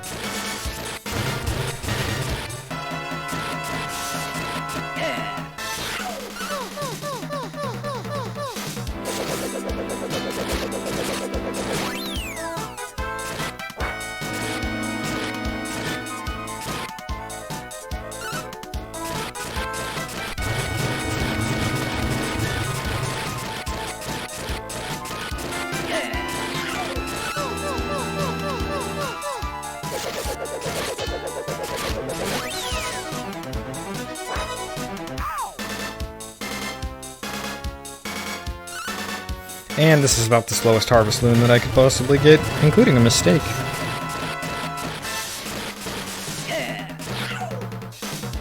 Okay. At least he's not doing the side spinner here.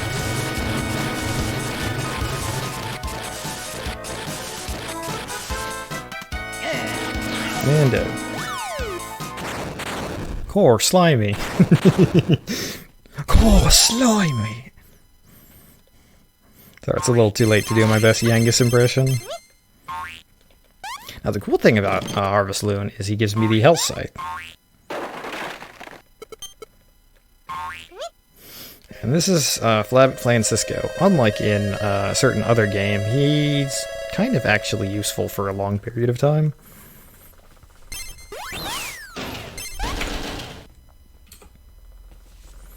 But yeah, Health Scythe is really, really useful. It does 40 damage, but more importantly, it'll actually arc over an enemy's ammo. So, well, actually, not really more importantly, because I should never be throwing ammo with ammo in the skies, but in multiplayer, it is a valuable item, because about halfway through its trip in the skies, it will not be intercepted. It also takes 2 pieces of ammo to break it.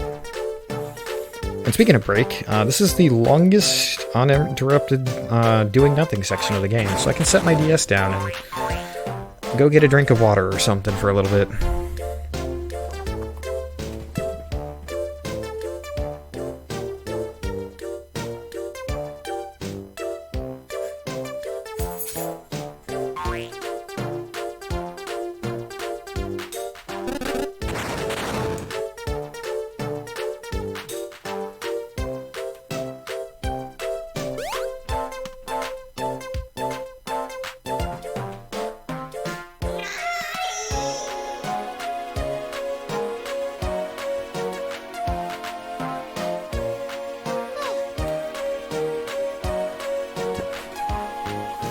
So, I went ahead and I got my phone. I was worried somebody might have texted me and I might have been speaking too loud or something. Alright, so that whole period of time they just kind of repaired the town.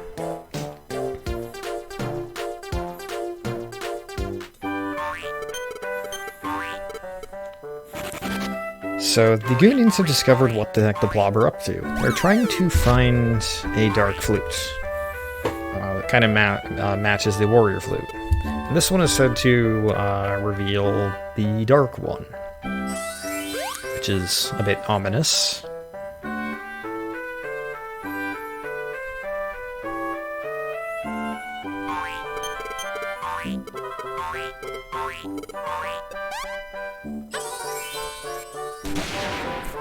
I love that little bit. It's like, the Dark One! Everyone gasps and the 2 of them are just dancing. This game is hilarious, and everything about it is great, and you should play it. It goes for like 15 to 20 bucks on eBay.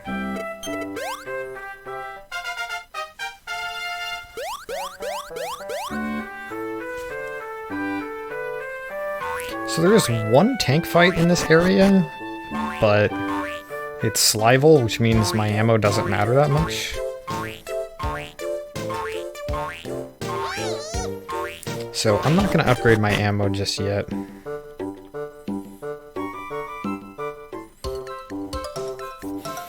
Now, this area is a lot of overworld puzzles.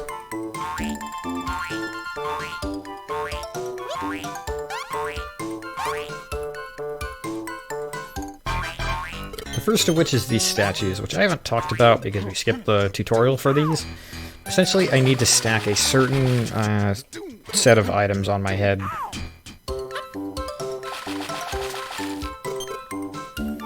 In this case, 2 rock bombs and an imp, which the imp's right there, so I don't have to worry about it, but I need to go fetch 2 rock bombs, because they don't spawn anywhere else in this area. It's a little minor optimization to jump off here.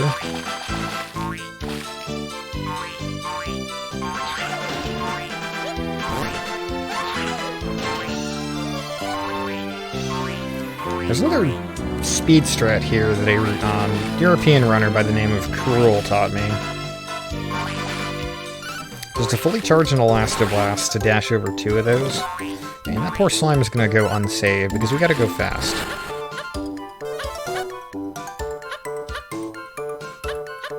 It's the one time hover is required in the run.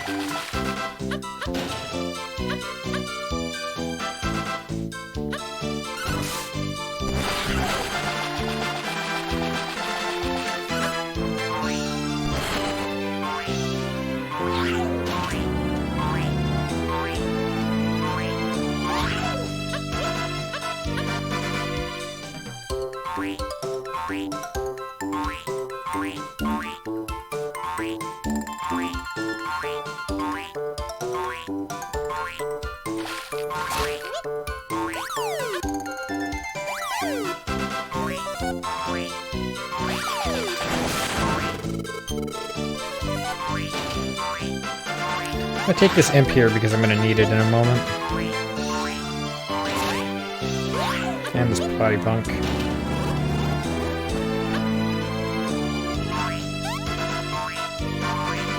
So I need an imp, a platypunk, and a mimic. And thankfully the game gives me 2 of those really quickly. There's this whole like little puzzle with this area that you're supposed to figure out like each separate part of the totem basically. But I already know the solution of the puzzle beforehand, so I just need to not get hit, which isn't too hard.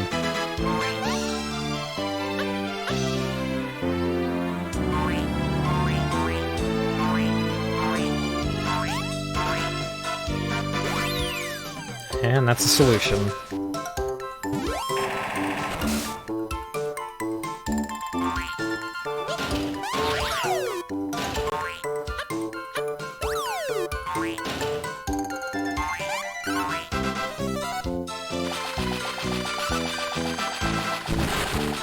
I'm not doing this correctly. So get over here, jump over here, and there we go.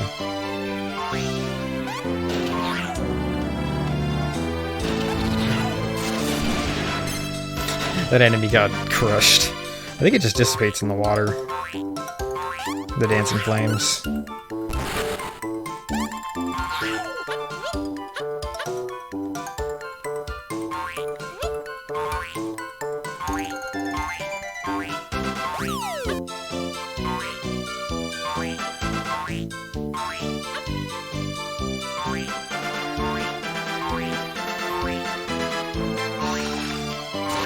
I am not aware if this is the Mario & Luigi engine, but because both of those games were designed,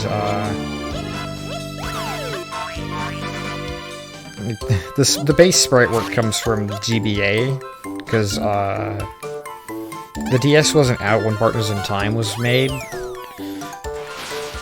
The prototype software that they developed most of the game on was Game Boy Advance level. And most of the sprite work from this game is borrowed from the Game Boy Advance, so it has that kind of 16-bit look to it.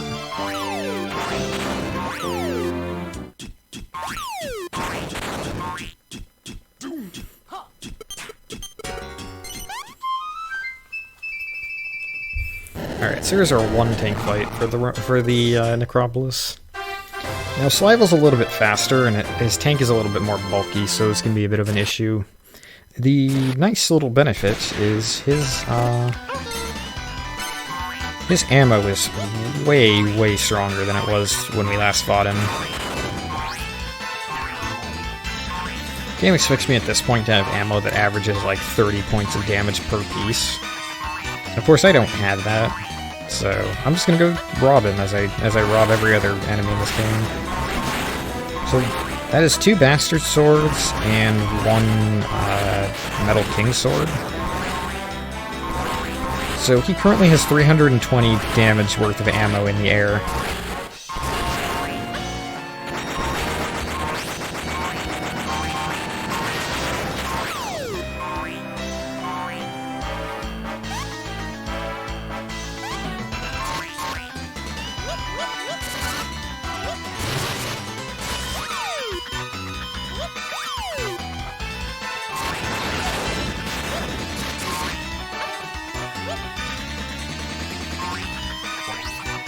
As soon as that mirror hits, go ahead and set my allies to combat.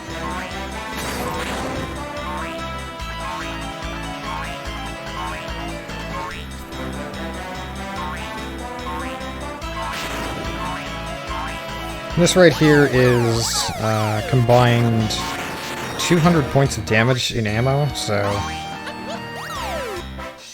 pretty powerful.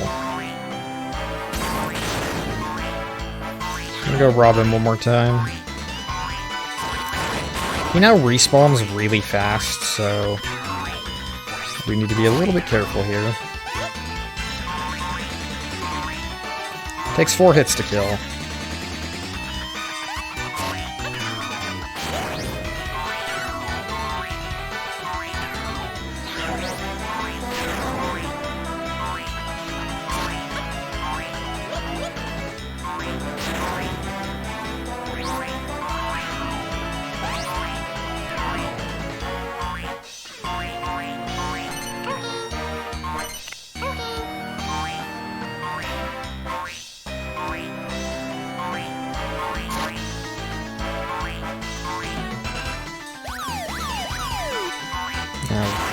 Ah, shoot. That's not what I meant to do. My curve, please stop getting in my way.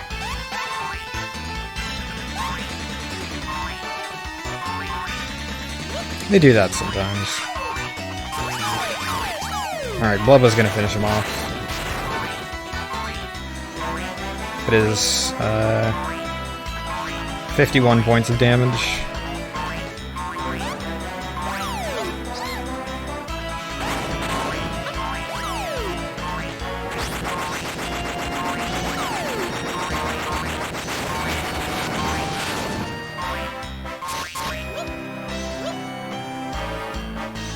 And that's, Slivel.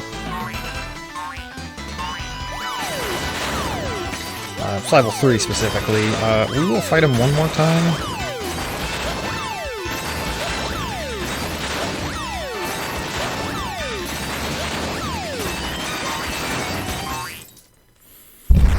But that is the last and only, the first, last, and only tank battle of Necropolis.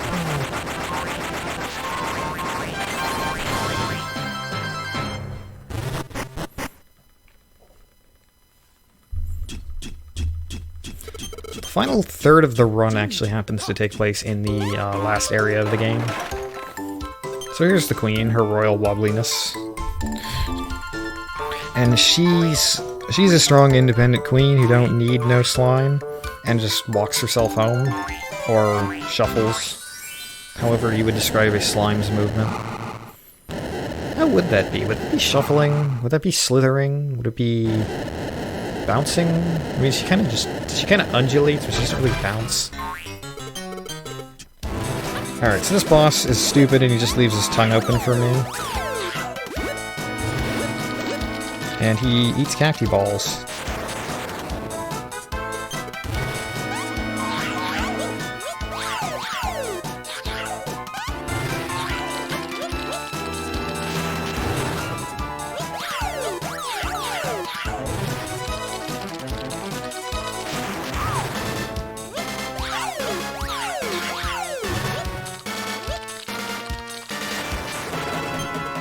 And once you get him down to half health, he starts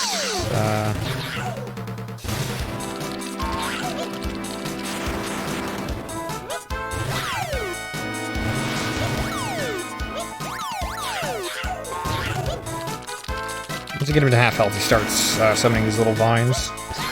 It's gonna be very bad. I have actually, in fact, died to this fight before, which is embarrassing because it's really easy.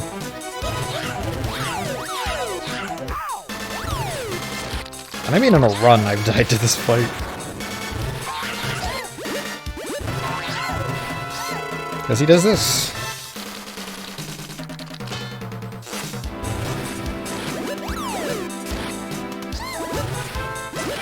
And I'm low on health, and I don't want to die here. There we go. That should be the last one. This fight sucks. It's the nicest thing I could say about it.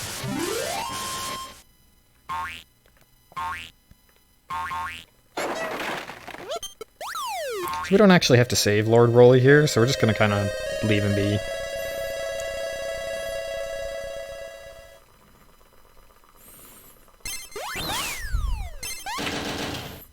And yeah, that last hit was a mess. So that's Necropolis. Now we're gonna go into the heart of the Plob. And here we see a preview of the big bad of the game, which is Don Corleone, an obvious reference to The Godfather's Don Corleone.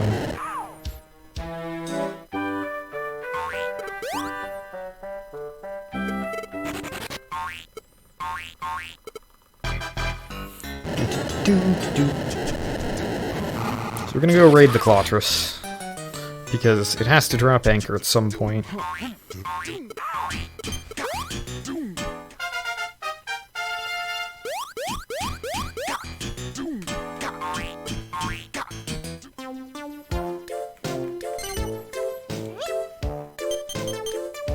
So, Swellington here.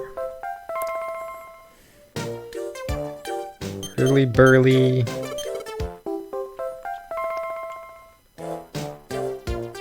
And already saved Lady Polly. Shout outs to Greg with 2 Gs.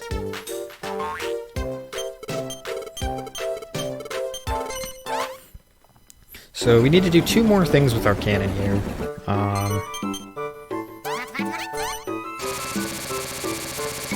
One, I need to put in some ammo, get rid of those, and add in, I'm gonna add 4 Slime Knights, because Slime Knights are helpful. I don't need, add ammo, 1 Chimera Wing and 1 Slime Knight. I do not need medicine. It is the single most useless thing that I can put in my tank, because I will be deliberately taking damage the entire time. Oh, and the other thing I need to do...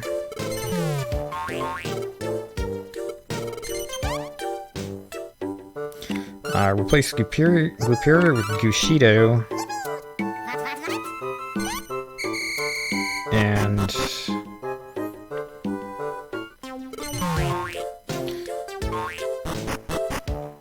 Gusashi with Swazi.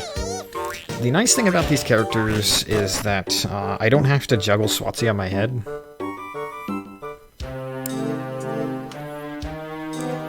And Gushido has a lot of really good benefits. Sorry, Gusashi.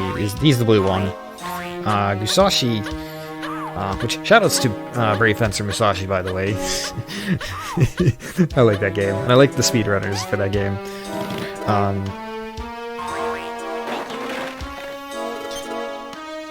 Gusashi has the benefit of being an invader. He can actually jump over the enemy's entrance and steal an enemy's ammo. He moves really fast back to my tank, which any thief is good, but a fast thief is even better when enemies have ammo that does triple or quadruple as much damage as I can do. And even better than that is that he can distract enemies, which means I don't have to waste time on defense. This here is Curator.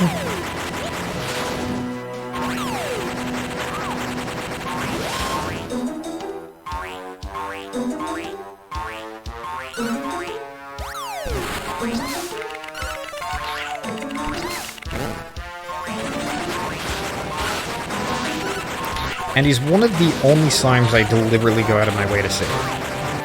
Because he has something extremely valuable, which I'm going to go get right now. This is the Lightning Rod. Lightning Rods strike periodically after deployed and deal 40 damage, up to 4 times. Which means if I get a Lightning Rod nice and quick, I can do 160 damage with it, which is really useful in the final boss, because trying to hit the final boss when he's firing ammo is a pretty fruitless endeavor.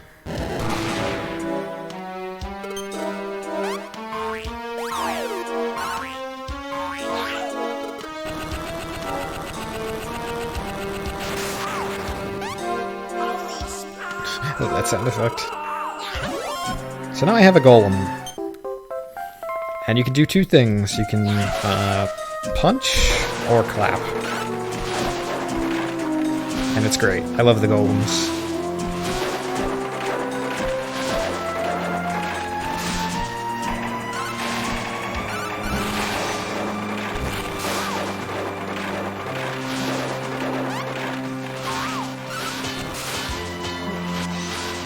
Yeah, it's more like to pump your knuckles, but I call it a clap.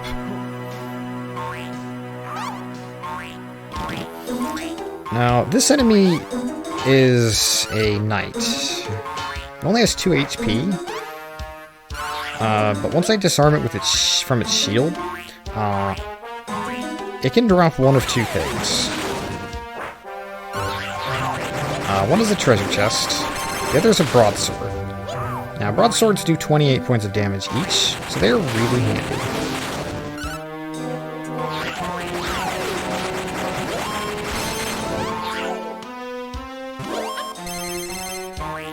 Ideally, they drop a treasure chest, which is preferred because treasure chests can give me something as good as a Metal King sword.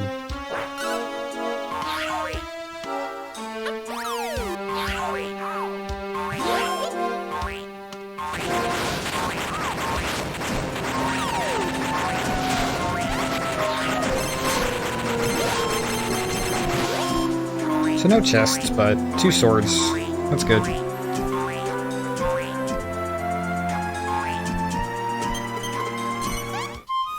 Alright, so this is one of the worst tank fights in the game.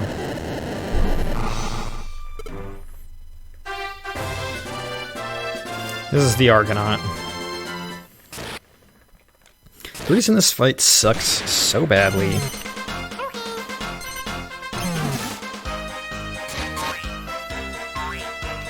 is the Argonaut has an axe, and the axe will drop and cleave anything about halfway... What the heck? Will cleave anything halfway through the air.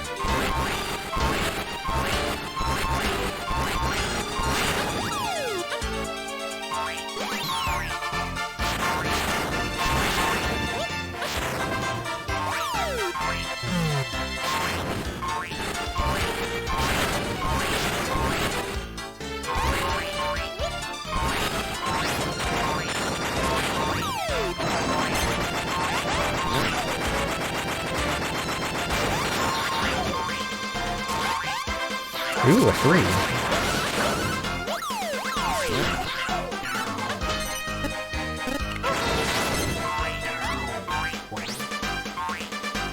So before I let this idiot here fire a extremely potent piece of ammo, I need to clear the skies so that that axe doesn't just ruin me.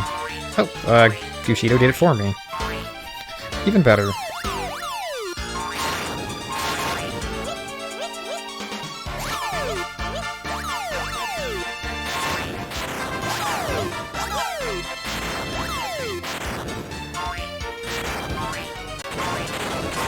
Plus, as this enemy likes to use living statues, which only have 1 HP.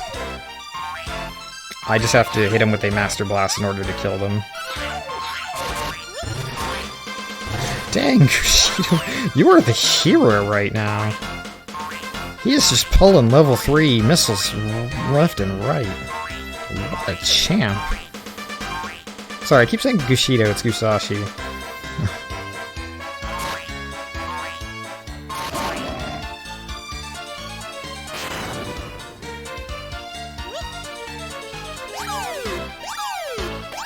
So I'm just gonna wait till the axe is pretty much set to fire so I don't accidentally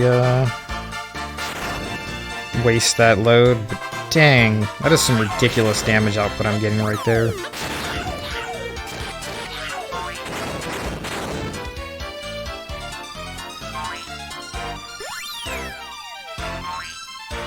Okay, seems the living statues all got distracted. God, this fight is some insanely good luck. Like, this is luck that I never get. Like, the opposite of marathon luck.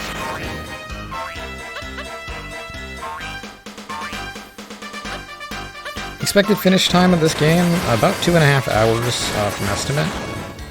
So... 40 minutes from now? Yep, I went there. Yeah. I keep mixing up the Goonies. The red one's easy. His name is Tokyo Tom.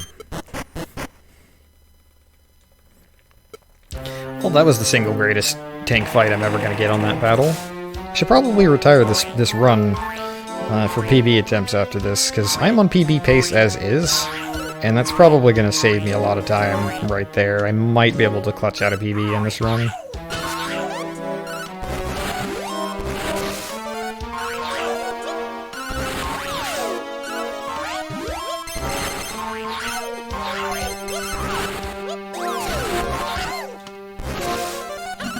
Ooh, a bag.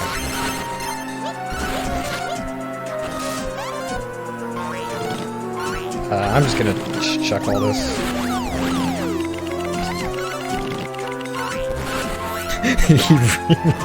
Everyone's my daddy. Would have been actually beneficial to bring those swords into this room.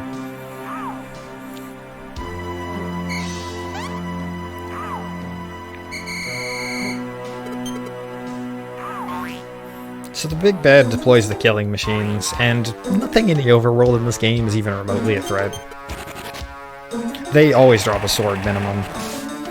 It's 1 bag and 7 swords. This is a killing machine, has 6 HP. I have to kill it to move on. Ooh, it even gives me a bag. I might as well take that.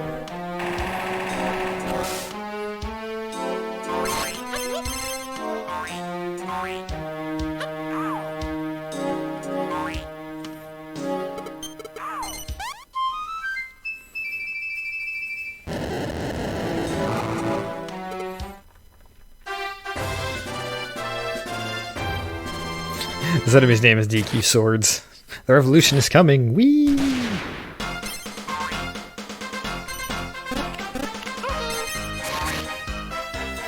Hi, spirits. I know you're still there. We got some wheeze in this run.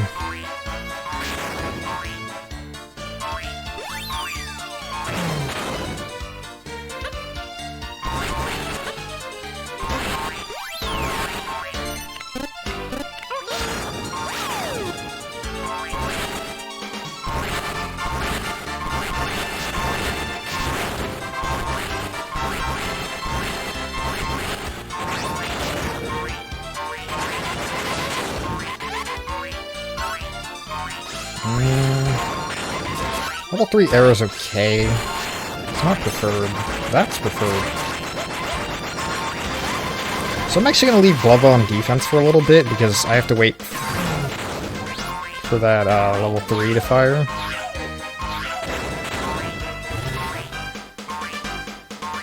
Actually, I don't really have to, but I'd rather not have a killing machine blowing up my engine shields.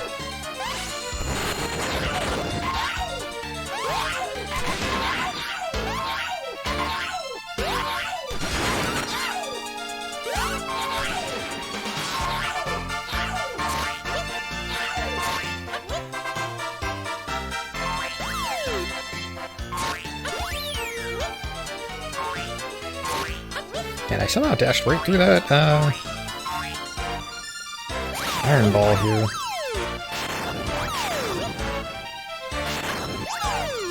The main benefit to Gusashi, Green Goonin, I'm just gonna call him Green Goonin. The main benefit to him is he moves much faster than Bluperior. She, pardon the pun, moves like a snail. Not really a pun, but so much as metaphor, I guess.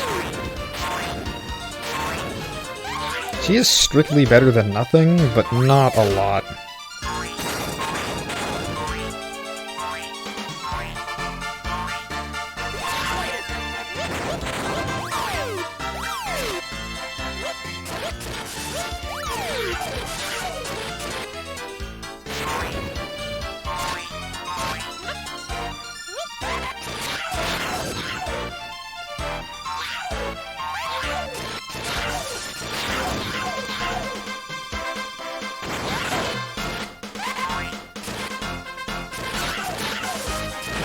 Stay out of my tank.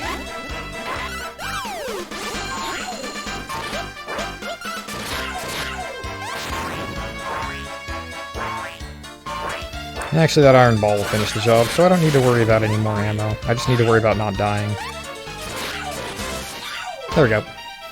And I shall not die. It's a hard slime moving. Sure, I'll accept that.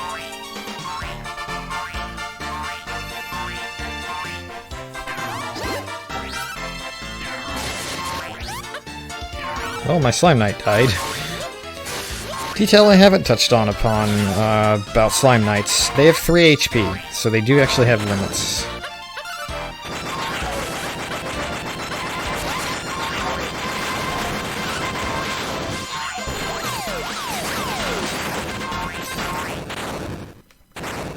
That was an okay fight.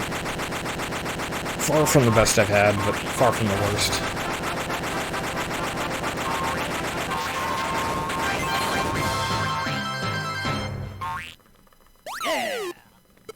A lot of distractions that wasted time there.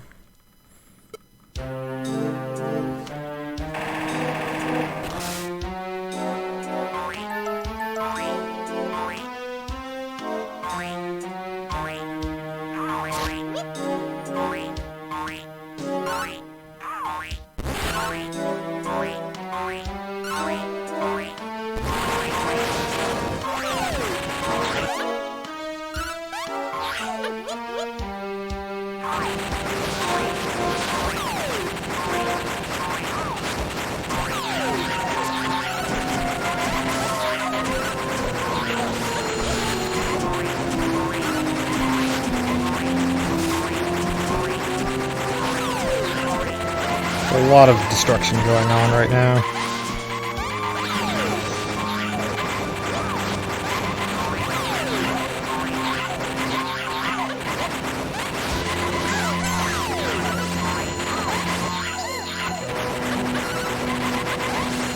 If you can't follow anything that's going on right now, don't worry, neither can I.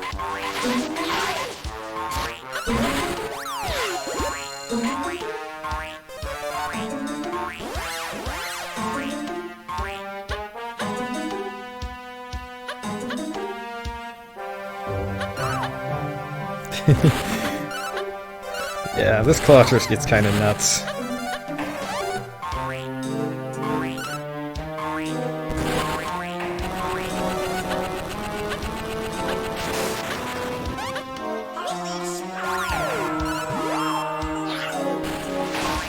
I do need to be careful with this golem because it can only take 3 hits until it dies after I've unlocked it.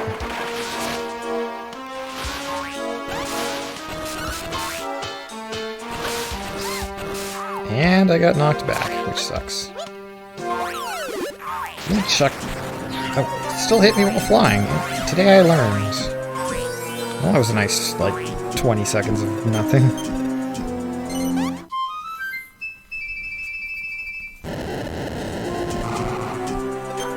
This is Hollow Kitty.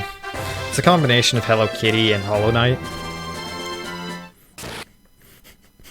10 years before that was a thing. Oh wow, I never actually set him to offense. That might have been why that last fight was slow.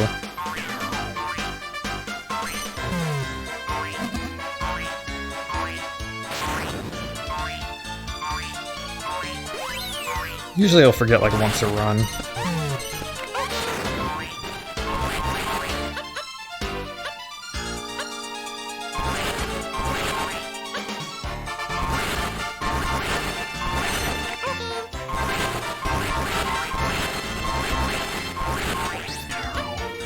Ah, you rat.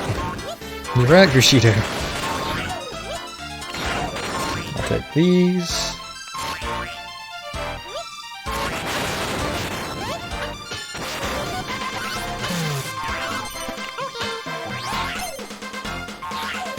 This enemy is kind of just a potpourri of a bunch of different things.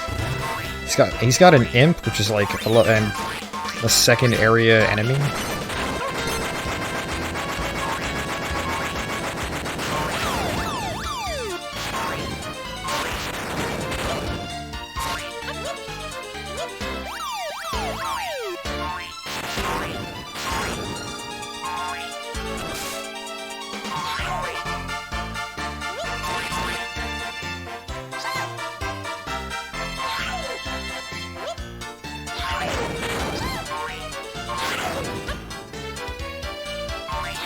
Worth noting that that doesn't actually hurt me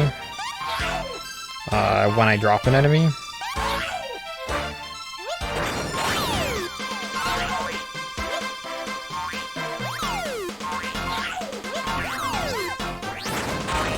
Nor does getting slammed in by the doors, despite the fact that it honestly should.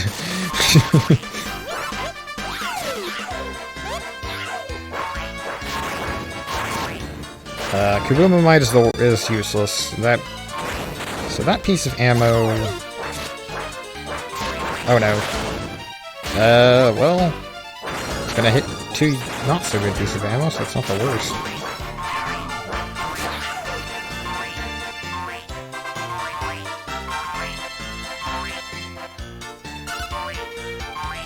Alright, these 3 things do a combined 270 damage or something like that, so... It's gonna be a slow kill, but it'll be a kill.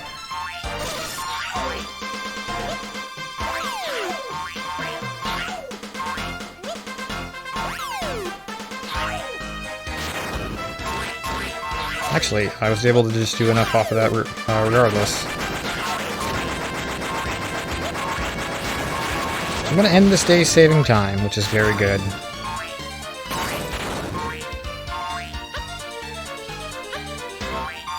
Thankfully, I do have the layouts of these kind of random rooms They look like they're 50-50, but they're actually deterministic. Like these rooms where I pick between the top or the bottom path in the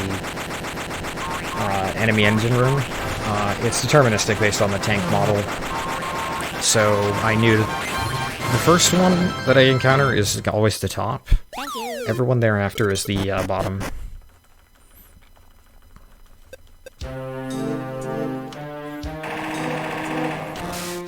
So, the latter two battles weren't great, but the first battle was so good that it makes up for it.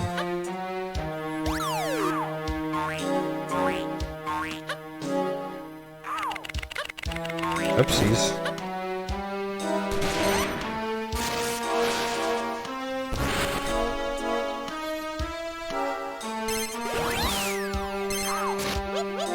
Metal King Sword and a BS2. Those are freaking good ammo.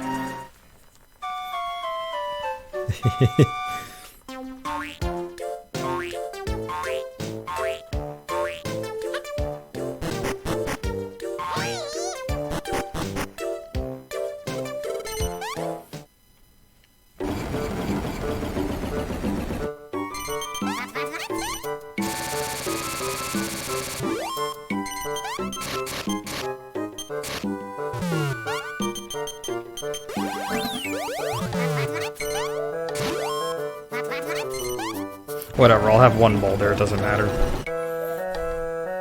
Is there a sequel to Rocket Slime? There is, in fact. It's a game called Slime Mori Mori 3. It was a very, very early 3DS game that we sadly never got in the States. I personally don't enjoy it that much compared to this game, but it's okay.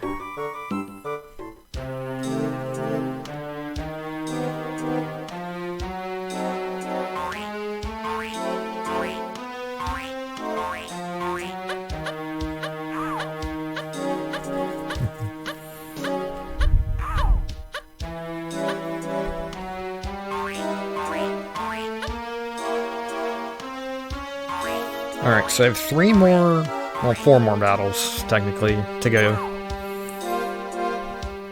The first is this gauntlet of 10 killing machines. The first game, by the way, is okay, but there's no tank battle, so it's way less cool, honestly. Since it's like the main thing that this game really kind of sells me on.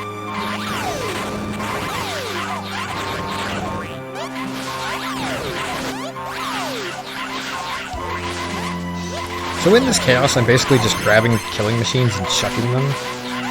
I need to kill all 10 of them, and they all take 6 hits, so the idea is to just chuck them as hard as I can and hope I hit as many as possible.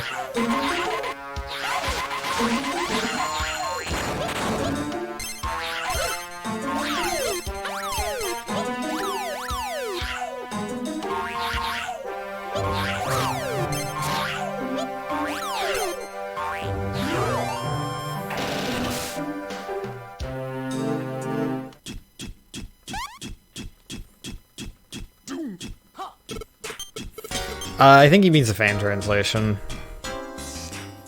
Like, I think Slime Mori Mori 3 might get a fan translation, but 3DS fan translations can be a bit hard.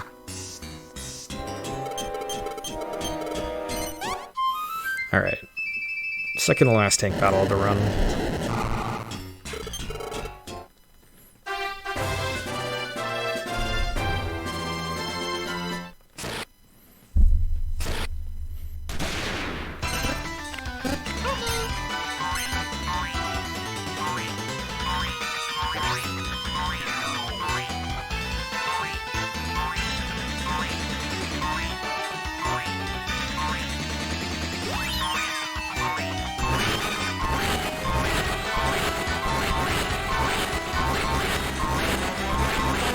So, usual stuff. This is the last fight that we'll do this on. The final fight I have to do kind of legit.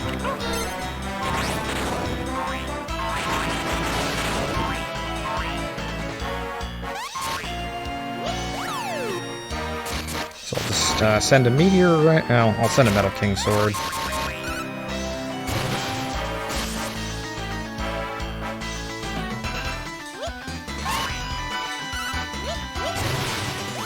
Or just 2 health sides, because I don't want to throw these at...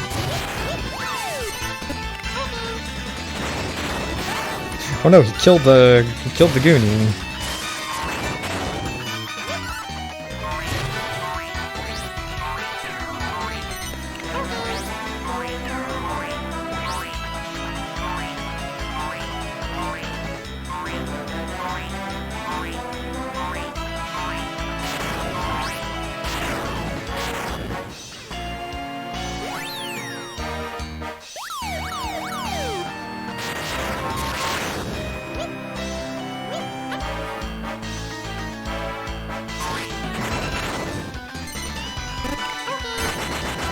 Don't want him to chuck that yet. Actually, I kind of do. But I don't want him to chuck it out of the wrong cannon.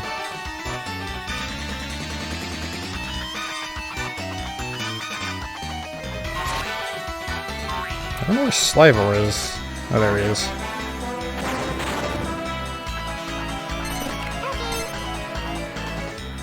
That mirror shield is taking forever. There we go.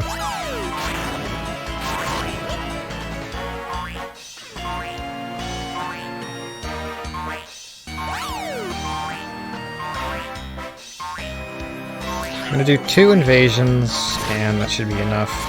He respawns almost instantly.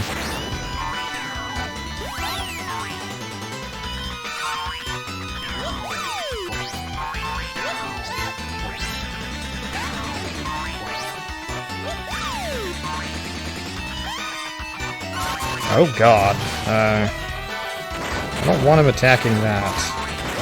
So that lightning rod...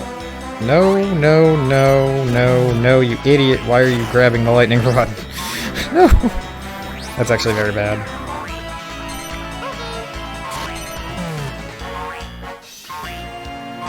So the lightning rod, if it was staying there... would have killed him. Probably. Well, not killed him, but it would have done a crap ton of damage.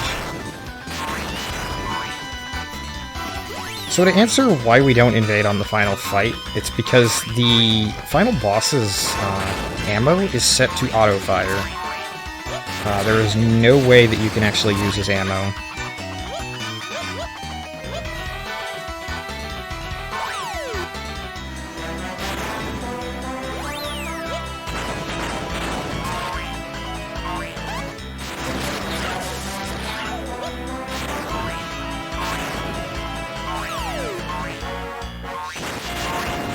Okay, this is a mediocre Slival fight, but I'll take it.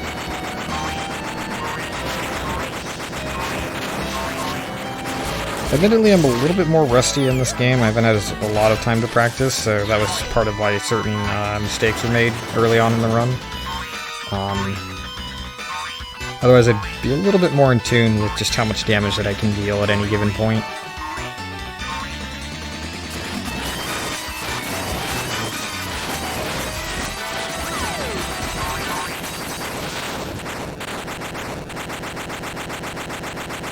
Yes, the final boss just straight up cheats. That is a good way of putting it.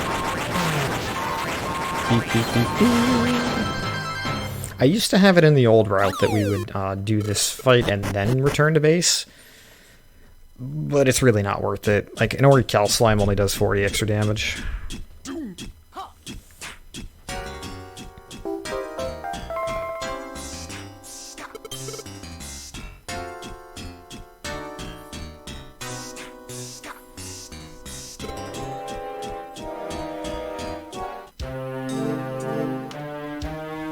So now we can begin the final fight, which we're on pretty good time right now, actually.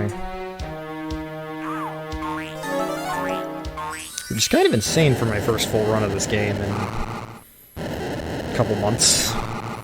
I did do some practice beforehand, but I've not had as much time to de-rust as I'd like. Been busy with a lot of stuff. My PB is 224.48. And going into the final day, I was 40 seconds ahead.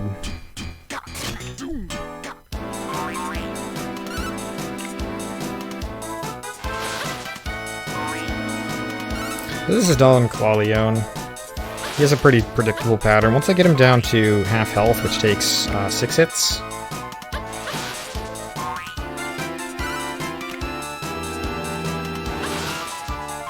Actually, that's not true. It takes 9. He enters his second phase.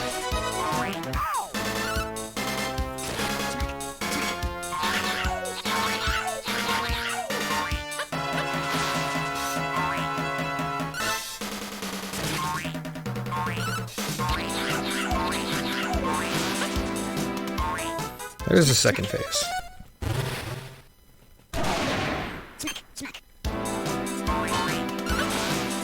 And he turns into a dragon, so there's your dragon for your Dragon Quest. And it's a Chinese dragon. So they're like the long snake-like one and not the long lizard one.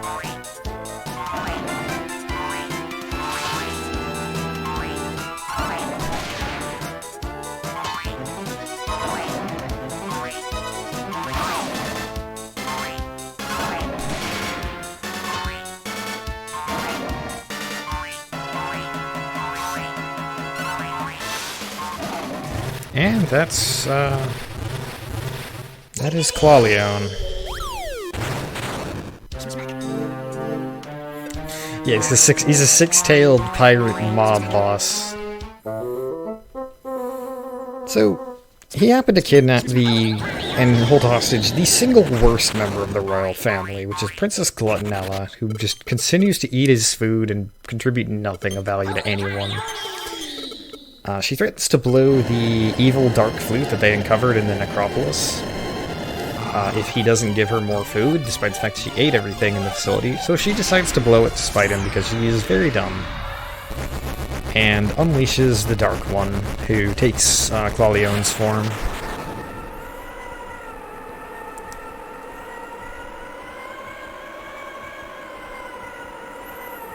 So, with nowhere to go, our tanks are shot out of the sky, but they conveniently fall into Mount Krakatoa, which isn't a typical volcano. It's actually a humongous alchemy pot.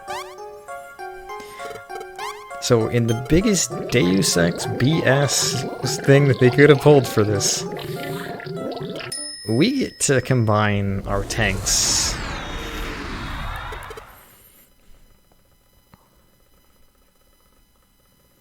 By the way, I'm pretty sure that looks kind of like the Dragon Quest logo of the early days. The little icon that flies out of the volcano. So now we have the GhostKumo tank. Or the GhostKumo tank.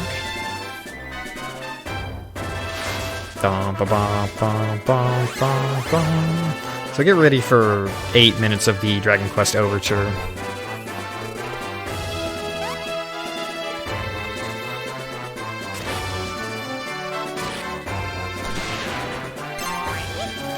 First thing I'm going to do is hold on to Slivel, because Slivel has no AI tactics, he just throws ammo.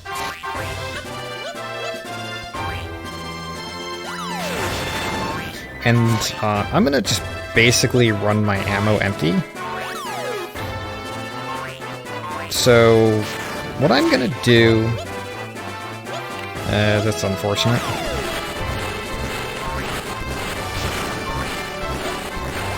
I need to kill some time. And this is to allow his tank enough time to deal damage to me to drop my health to 0, because I have 1,000 automatically in this fight. You can never have less than 1,000, only more. And there are a couple of choice things that I am looking for. The first of which is Slime Knights. The second of which is Lightning Rods.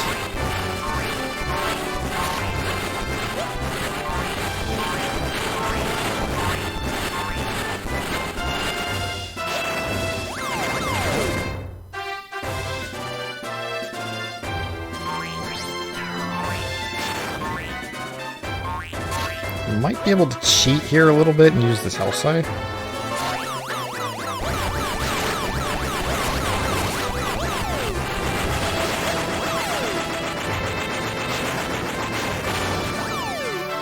Alright, I was able to cheat a little bit and get a bit of damage in there.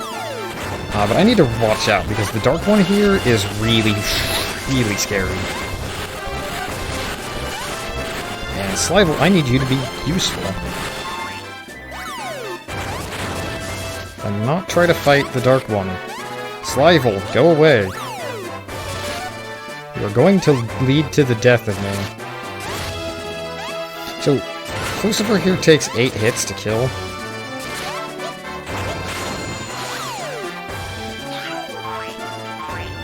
So, now Slivel's going to be in ammo firing mode, which is good because I do not want to let Lucifer into my tank.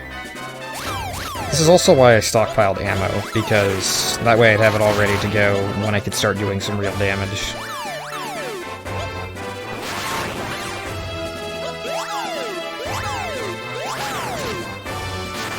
I always throw my ammo diagonally into the lower cannon, by the way, on purpose.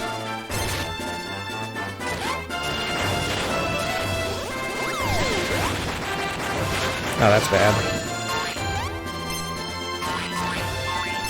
Oh no, no, no, no, you stay out of here. Slivel, make yourself of use, please. The job is to throw ammo, not to fight. Slivel, please!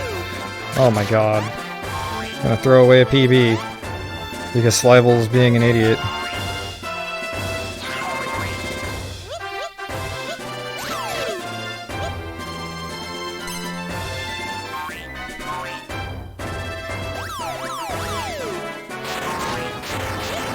So this is good. There's a second Slime Knight here for me. Ideally I have 2 Slime Knights, because Slime Knights can kind of cheese one of the sillier things about this boss. So every time I fight this boss, every time I hit this boss, I can only do 1 hit apiece. However, Slime Knights can actually bypass this for some silly reason, because they kind of go on very bizarre hit cycles. And sometimes I can score triple hits like that, which is really good because it means that I have to spend less time dealing with him and more time throwing ammo. And Slive will happen to get the Lightning Rod, which is very, very nice.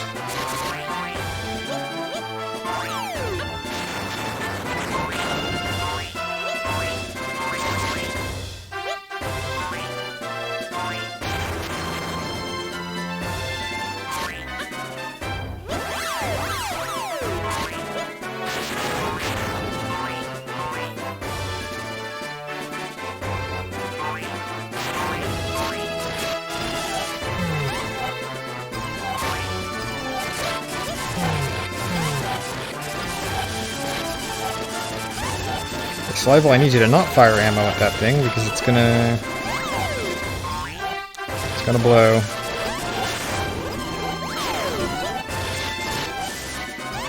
That's fine, 56 damage isn't much.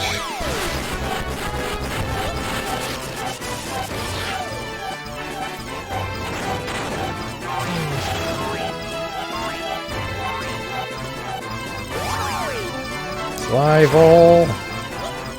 Okay, the Kaboom-a-Mite's gotta go anyway, so I might as well.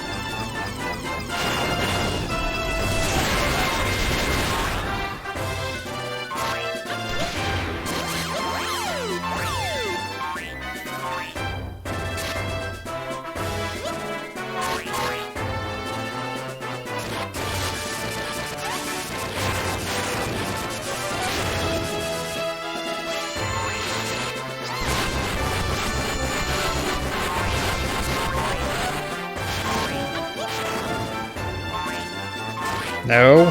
Get out of my tank, get out of my tank, get out of my tank, get out of my tank, get out of my tank. What are you doing? Oh god, I might actually die. I'm gonna die. Okay. No, no, no, no, no. Stay out, stay out, stay out. Slivel, don't you fucking dare. I'm sorry. Sorry. I'm like actually really worried here. Okay, we lived. I'm sorry, I let that slip. Oh my god.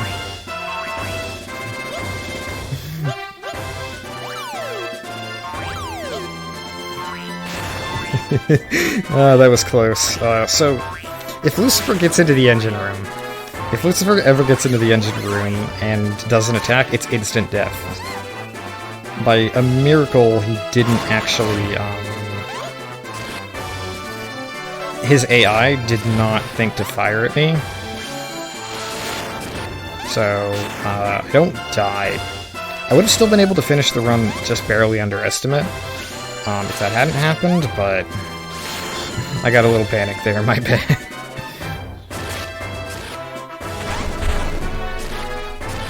Yeah, Slivel's costed me a PB here, but this should still be a decent run.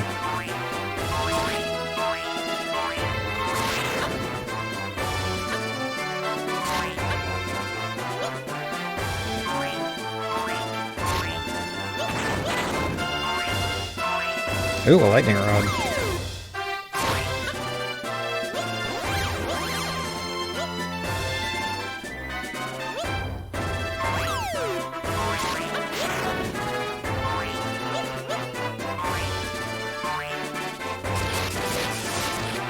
Now you stay back, buddy.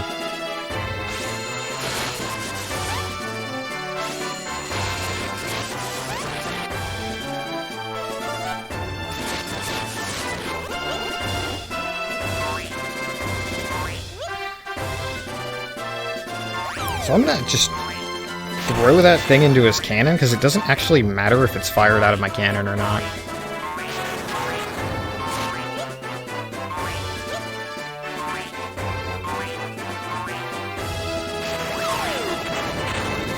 So, I have not gotten lucky on ammo so far.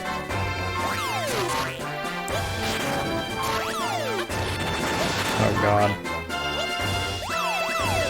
So, all of that right there is 111 damage. And he snuck in. Oh god, well, I live. Slivel, please.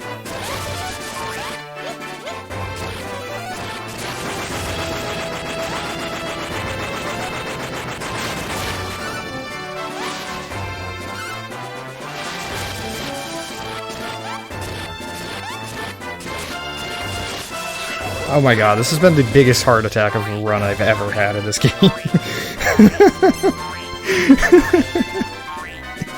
Oh my god.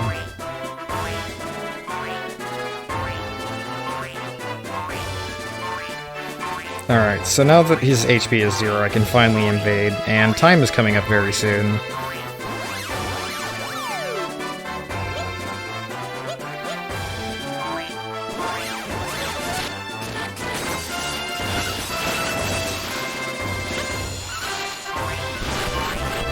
Alright, once I strike the heart, he has a big interior, so...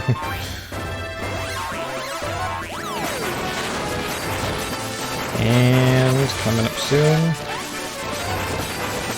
And time. No, not time, not yet. I gotta actually go. Time.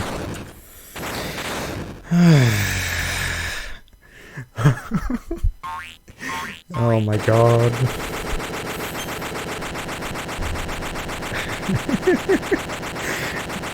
There are 2 points where Lucifer is right on the doorstep of my engine room, and if he had gone in there, like, it would have been run, it would have been 10 minutes gone.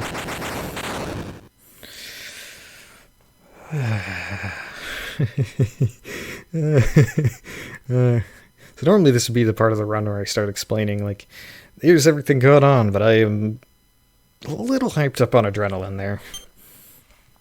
Alright, so we have defeated the Dark One, and the mighty GhostKumo has split back into 2. So, I'm gonna show off the little outro cutscene, and then we get started on the next run, because we are a little behind on schedule.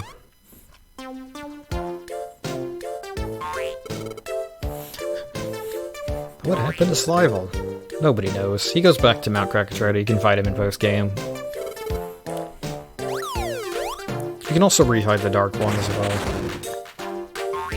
Oh, Slivel was beyond useless that fight. He was detrimental. So Dawn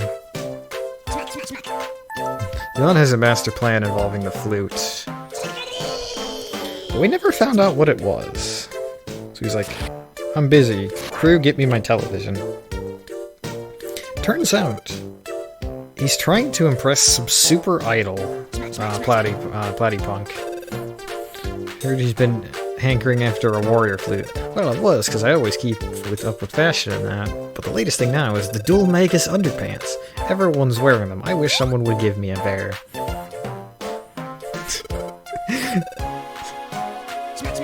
So he's trying to impress some broad. Nearly undid the entire world because he wanted to impress a lady. Well, it's pretty on brand, to say the least. So his evil plot was foiled, and we became the hero of Slimania. And saved 59 slimes in doing so. You have 4 pairs. So this is where the credits would roll. I definitely recommend looking up the credits on YouTube. They have a great song, and they're full of slime buns. But that'll do it for me, so thank y'all for watching. Enjoy the rest of the marathon. I believe up next is... Dragon Warrior Monsters. Heck yeah.